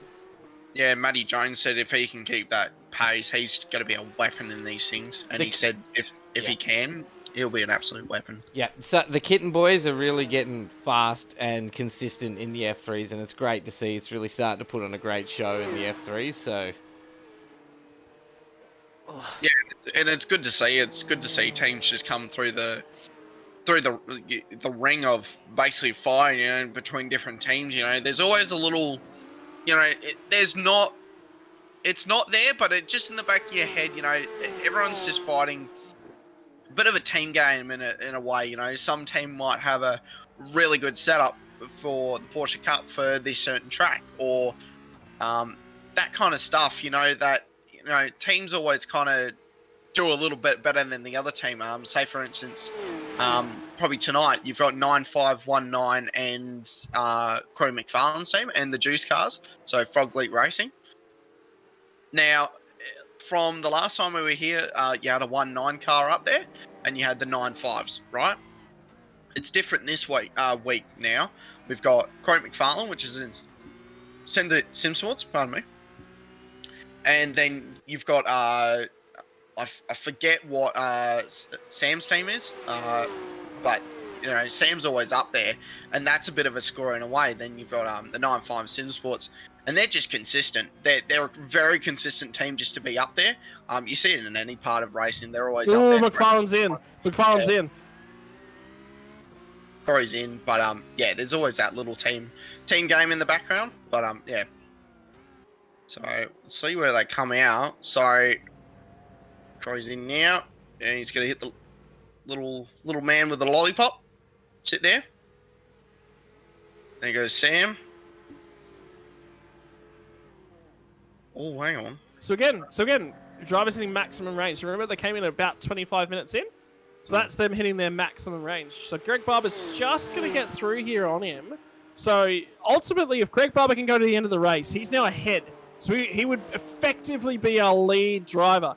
Now, for him to make the end of the race, that's a lot of fuel saving. I would expect McFarlane to get back past him, but that would mean that Barber would get back to P2 if he makes the end of the race. Now, if he has to make a stop, it will be a shorter stop. There won't be a whole bunch of fuel that's gone in. He's the driver with the least amount to add, but it's not going to be to the tune of, 8 seconds up the road to Sam Moore? Yeah, roughly, yep. So Simon's just got around him now. So, yeah, I mean, Sam's been kind of fuel saving since the start. So I wonder where he kind of sits in the whole fuel game. Simon's in the pits. Oh, here we go. All the pit stops are starting to crack off. With 6 minutes to go. Well, that's what I 7 said. minutes to go. We'd be about this far short. So this is unexpected. This is right when we expected them. 56 minutes in is when we're expecting Greg Barber to come in, which will be 4 minutes to the end. So he's going to be right there and thereabouts. I tell you what, McFarlane is all over him like a bad smell. Like a half-sucked mango? No. That's not what a half-sucked mango looks like? No. I make the funny jokes around here, buddy. But do you now? Oh, I'm sorry. Funny joke guy was my role before you got here, son. What, Remember, you started at the top of the show by saying how old you are. Yeah, exactly. You're really, really old. You're a grandpa in these things, aren't you? Mm-hmm. And I just love, just stirring you up a little bit. I am never going to let you forget that you said that, mate. Yeah, Because I am going to whip you into shape for that. That is not getting forgotten. Oh, mate, I already know it, but it's funny as, so keep it in my pocket. So, Corey McFarlane right on the back of Greg Barber now. I guarantee Greg just lets this happen. Like, if he's fuel saving, this is not even fought. He's not fuel saving. He didn't lift off. Like, he still fought him to the apex, so he's not saving. So either he's done enough, which I don't think's possible, or he's just not there on the pace tonight, so.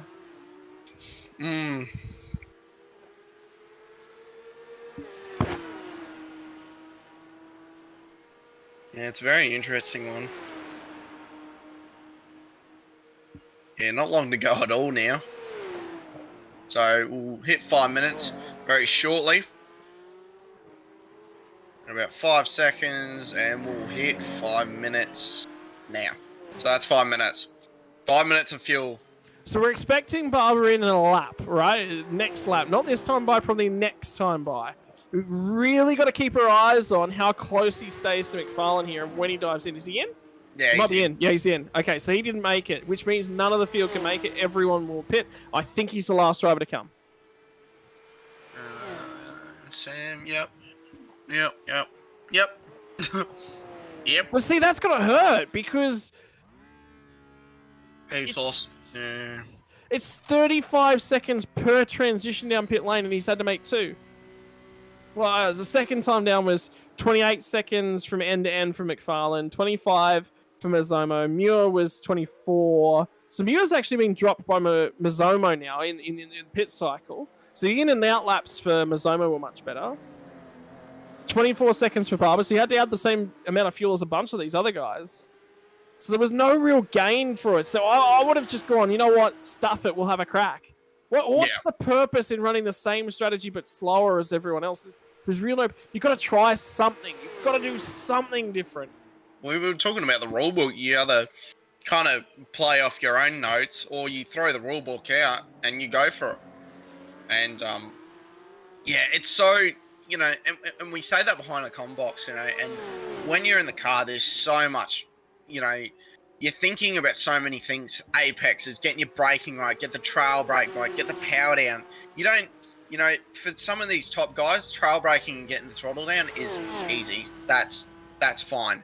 But it's just being consistent. It's getting the laps done, and it's being just consistent, but being quick. And you know, thinking about a strategy on top of that, it's definitely not easy in the car. So Sam's just really on the back of him now, really putting the pressure on him. Not long to go at all. 4 minutes. So this is really going to be what it is for the second position. So Greg Barber's in P4, so he's about 9 seconds off from the guys. So that's going to hurt with the fuel strategy. Trying to do the fuel strategy game, but he didn't make it. So really just trying to crack on now, and all he can do is just try and get a bit closer to him for that slipstream. But that's a huge ask. Simon just getting pushed out of that corner. That was awesome. Sam just right on the back of him, just trying to find the perfect opportunity to go up the inside, give him a bit of pressure, feel his mirrors.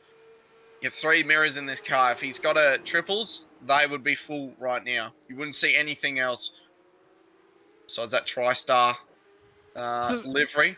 A couple things to note here, and you'd be looking at that time of that in-game clock and saying, well, there's only 2 laps left to go now, so he's got to do it this lap or the next lap. But there's actually 3 laps, and I'll tell you why. It's because you go based upon where the leader is. Corey McFarlane's fuel saving now. He's short. He let a big lift off going down the hill into Dandenong.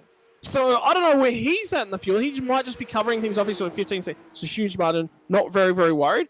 Alternatively, he's trying to shorten this race so he gets the white flag. But he is coming across the start-finish line right now, and he needs to be about 10 seconds later to make this the final lap. So there is 2 more laps to go after this one. So this battle's got to go on for 2 more laps. He's really off throttle. Moving on the straight. McFarlane? Yep. Yes and no. I just noticed it going down the end of Dandenong Road. We're right in your favourite section. Here we go. Here we go. Oh, I thought it was on then for a second. I thought Sam was going to have a go. That would have been a great opportunity. Where does Sam put it though? Is it worth just throwing it up the inside, you know, or do you wait until he makes I think you've got to go this lap. I don't think Sam can afford to wait. I think he's going to have a crack this lap because, and Mazomo knows it. So Mazomo's now made 2 moves to defend. He has to stay at that line. He can no longer weave. So that's his job done.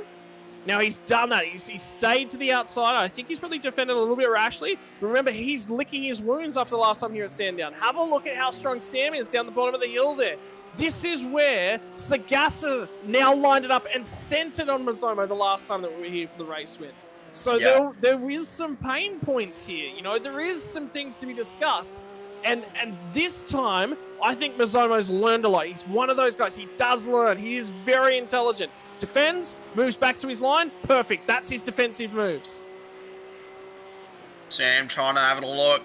Oh, huge lock up. Rattle him. Sam. Rattle him. He's job done. Sam got by. What an awesome spot. What an awesome spot just to get by him. That's probably the best spot you could get by him. Heaps of room given. Oh, white flag as well. So all he needs to do is get down to the checkered flag and take P2. That's going to hurt Simon. Last time he got overtaken as well. So he probably just wants to bring it back as well. Corey McFarlane's coming up to the last chicanes now, but that doesn't matter right now because these two are on a hot crack battle. Our break... He's got it pulled up. This is where Muir was stronger. This is where Muir's good sector was, and Mazomo knows it. It's done. He knows it's done. Yeah.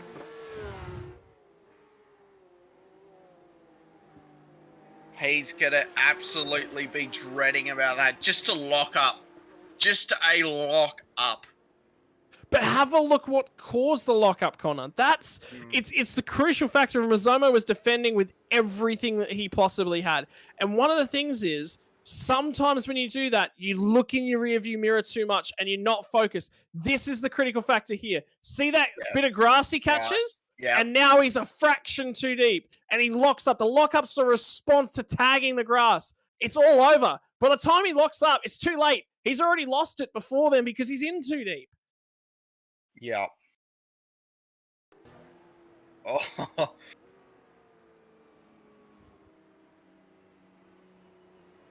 My word.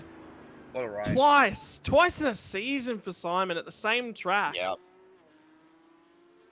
I'm going to say he doesn't like this track anymore. Corey McFarland and huge burnouts on the top of the hill. We can see that in the background.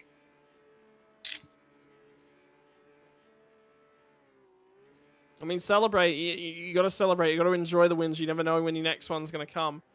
That's it. Burnouts are always fun to do anyway.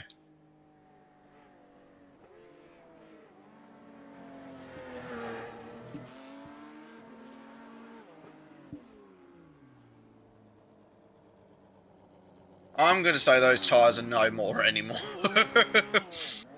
They weren't there before, but now they're just absolute disintegrated. Yeah, well done. I mean, good drive from Corey and Sam's done a phenomenal job. Same thing as Ray Oliver tonight. And it was a case of put yourself in the right spots at the right time. And whoa, now he's starting to get a little bit out of control. But yeah, put yourself in the right spots at the right time so you're there to take advantage when the mistake comes. And yeah, I mean, at the end of the day, you know, Simon opens the door. But yeah, he was there to take advantage. So really, really good job. Yeah, he did well. Oh, were you unmuted then, my friend?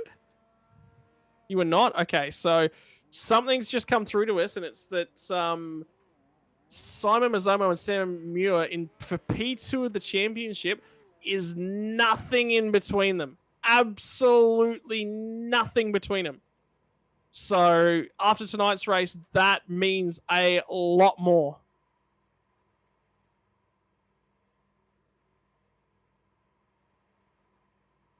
So let's drag Simon in, have a bit of a chat.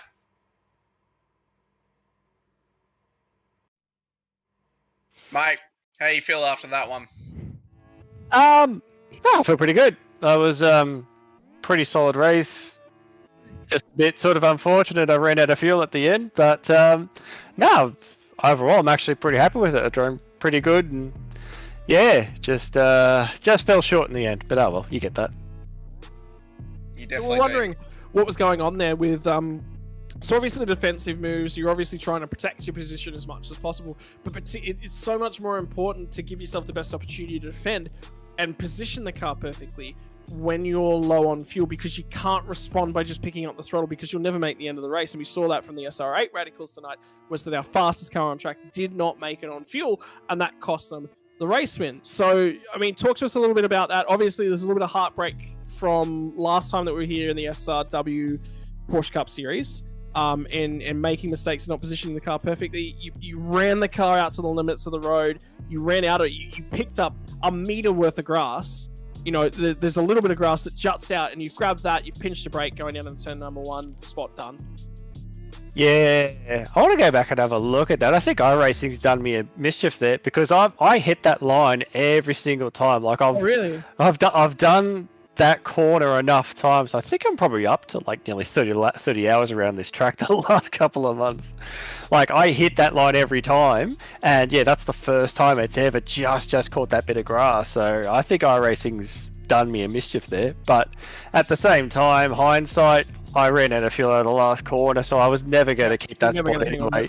Yeah, Sam was going to get that every time. So, but oh well. But look, I learned my mistakes from last time. except for when I passed them the first time, I think I just grabbed first a bit too early because obviously I had to slow the car up a little bit more. I think I grabbed first too early, just pinched the rears, and they were already hot enough as it was, so it didn't help. But yeah, I definitely learnt my lesson from last time and just didn't make those same mistakes. And yeah, I understandably, I'd probably be annoyed at myself again because I lost the position on the last lap. But I think in the situation, I'm not too disappointed. I think it was just, I don't know, I think iRacing caught me out there. I mean, it is tricky. I mean, we had a look at the rear shot, and there is just a small piece of grass that juts out there. Like, there is nothing in it, you know. But it is what it is. It's the quirk of the track, and you as a driver, you're driving to those same standards every single day of the week, and you've got to be perfect on it. And it was millimeters in it, and that's racing. You've learnt your lessons. You can adapt. I mean, at the end of the day, all that we can ask from a driver is that every single time when they're on track, they're improving their racecraft, they're improving their car position, they're improving their technical skills. And yeah, look, you've done that. You've ticked all of those boxes. Yeah. Still unfortunate to make the mistake in the end. At the end of the day, I still made a mistake in the end. But yeah, like you sort of said, it's always improving, and I think my pace here, you know, learned from last time and a few other races. I think my pace here is probably the best pace I've ever had. Like, you know, Sam's not a slow driver. Like, Sam is stupid quick, and he has got so much better as this season's going on. Like, at the start of the season, race pace, I was comfortably in front, but even tonight, chasing him down, like, he had to make me work for every bit of it. So, you know, I definitely feel like to still be able to chase Sam down and give him a good race at the end, I definitely still like my pace is still improving as time goes on. So, yeah, like I said, I have no real reason to be upset. I think tonight I drove as best I could and still on the podium, so can't be too upset. There's a grin from ear to ear, but the tones in your voice and the way that I can hear you sort of talking about that as well, it sounds like at the end of the night, yeah, we improved, but most importantly, we had fun. There was battling, there was figuring it out, there was setting up the job to get the job done, there was letting the car go when you had to let the position go. Yeah, I think that says to me, even though the positions won't reflect it, I say that's a perfect night from Sandown. Yeah, nah, it's really good. I'm really enjoying racing these guys, like Greg, Adam, Sam, you know, Corey, he's just in a league of his own, so I won't worry about that. But like those guys racing every week in this series, like I'm you know, I trust those guys. I know I can run them hard. I know they won't do anything stupid. I know they'll give room. I'll make sure I give room as well. So that's why I enjoy racing this series. As much as I do, I just wish you guys would do it a bit earlier. But yeah, like I said, I can always race good with these guys because I know they'll give me respect, and I'll make sure I give it back. Well, congratulations tonight, Simon. It is P3, but hey, it sounds like it was a great earned P3. It wasn't easy. Great job. Your opportunity to thank the sponsors to make it possible. Let me quickly pull up the sponsorship list because I almost forgot about it again. Oh wow, where is it? Give me a second, I got it. Racecraft, Turn-In Race Apparel, RSW Graphics, Racing Ears, Cutting Edge Tracks, FU Suicide, and IB Media. Thanks, guys. Yeah, congratulations, Simon. We'll see you again next week, brother. Hey, thanks, guys.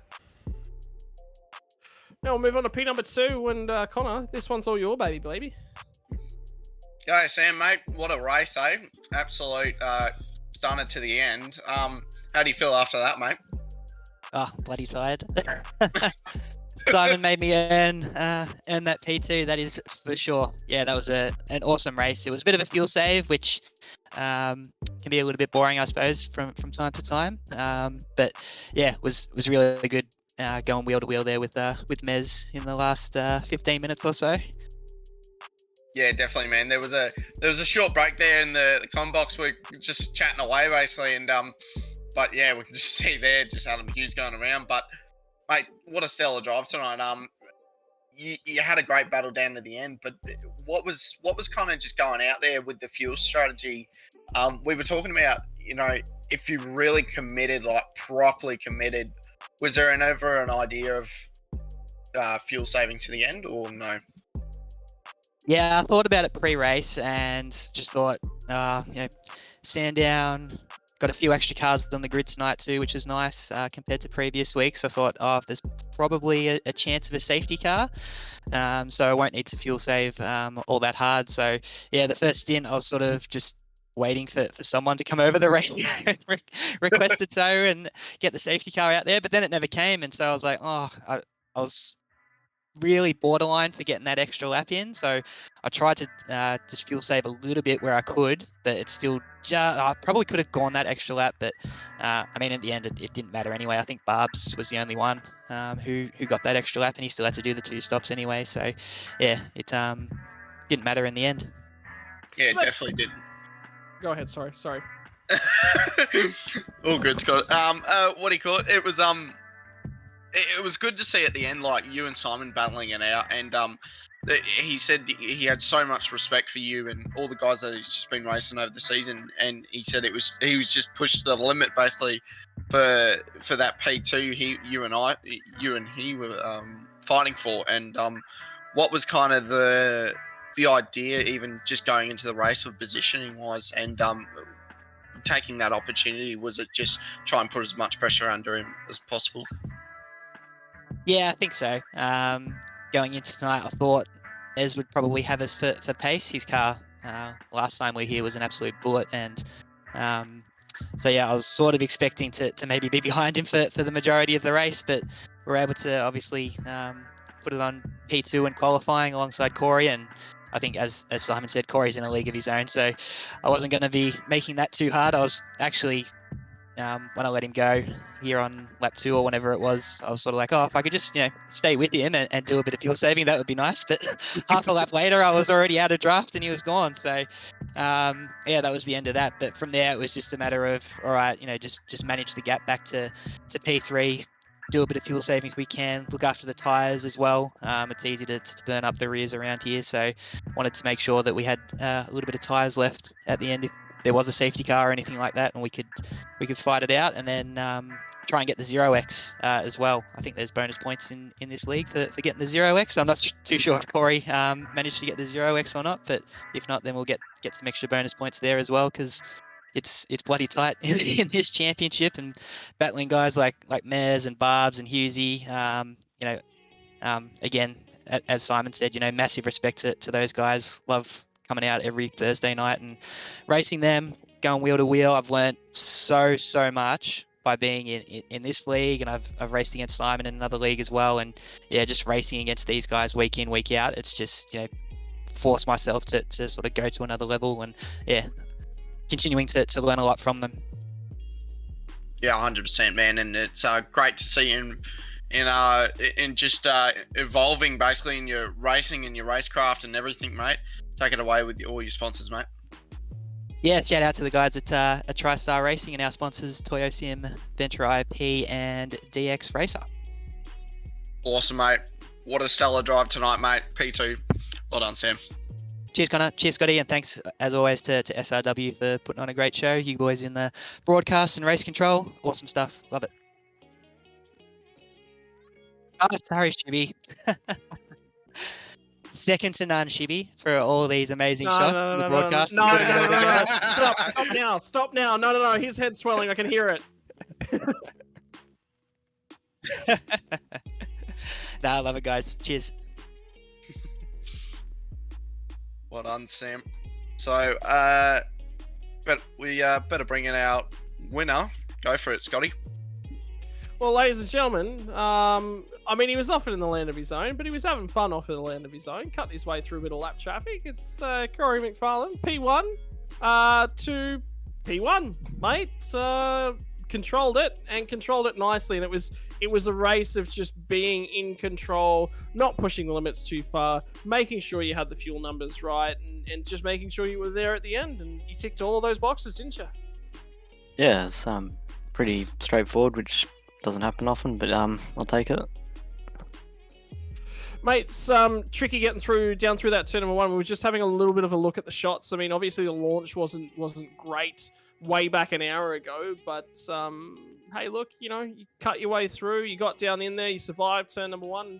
And that's critical in these things. It's get the car off the line, get it through the first lap, and then start to look to go racing there, whilst also trying to take advantage of any opportunities that present themselves. Yeah, it's a common issue I seem to have lately. Just like to make it hard for myself, it seems. Cannot get the car off the line, even Supercars as well now. Mate, I'm in the same boat. Ask me about TCRs, don't worry. They're horrible to start.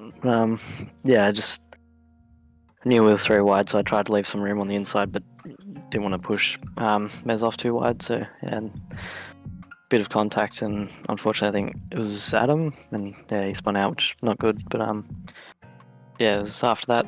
I think car was fine. I don't know, I chose not to take a fast repair though at the first pit stop. I think it was only like 2 seconds of optional, so got away with it pretty good, and then just carried on with it. It's been an awesome run throughout the season. We've really seen you sort of put your stamp down on the Porsche Cup cars this season, and we're seeing you expand that a little bit in terms of SRW. You know, what's next for Corey McFarlane? What's the big ticket item that you've potentially got on your bucket list for 2023? Is a new season, it's just around the corner. What makes Corey McFarlane get up in the morning, go to work, get everything he needs get out of the way, and then jump on the sim? What do I want to improve? What drives me? What am I competing for? Not really anything anymore. It's just for fun. Yeah, I just race whatever's coming up. Just, yeah. I'm not really phased. It's just, as long as I'm enjoying it, that's all I care about. Yeah, been enjoying driving different things week in, week out, so I don't know, just... Hey, mate, that's perfect. Yeah. I mean, there's a lot of people that go out there and they'll say, I want results. I want to go and finish in this championship. I know for Connor and myself, that's what drives us to go race the Indy cars week in, week out. But for you, it's just, it's the fun of racing, and it's so critical. You can't lose sight of that when you're competing at this sort of level, because you'll stop having fun. Yeah, that's it.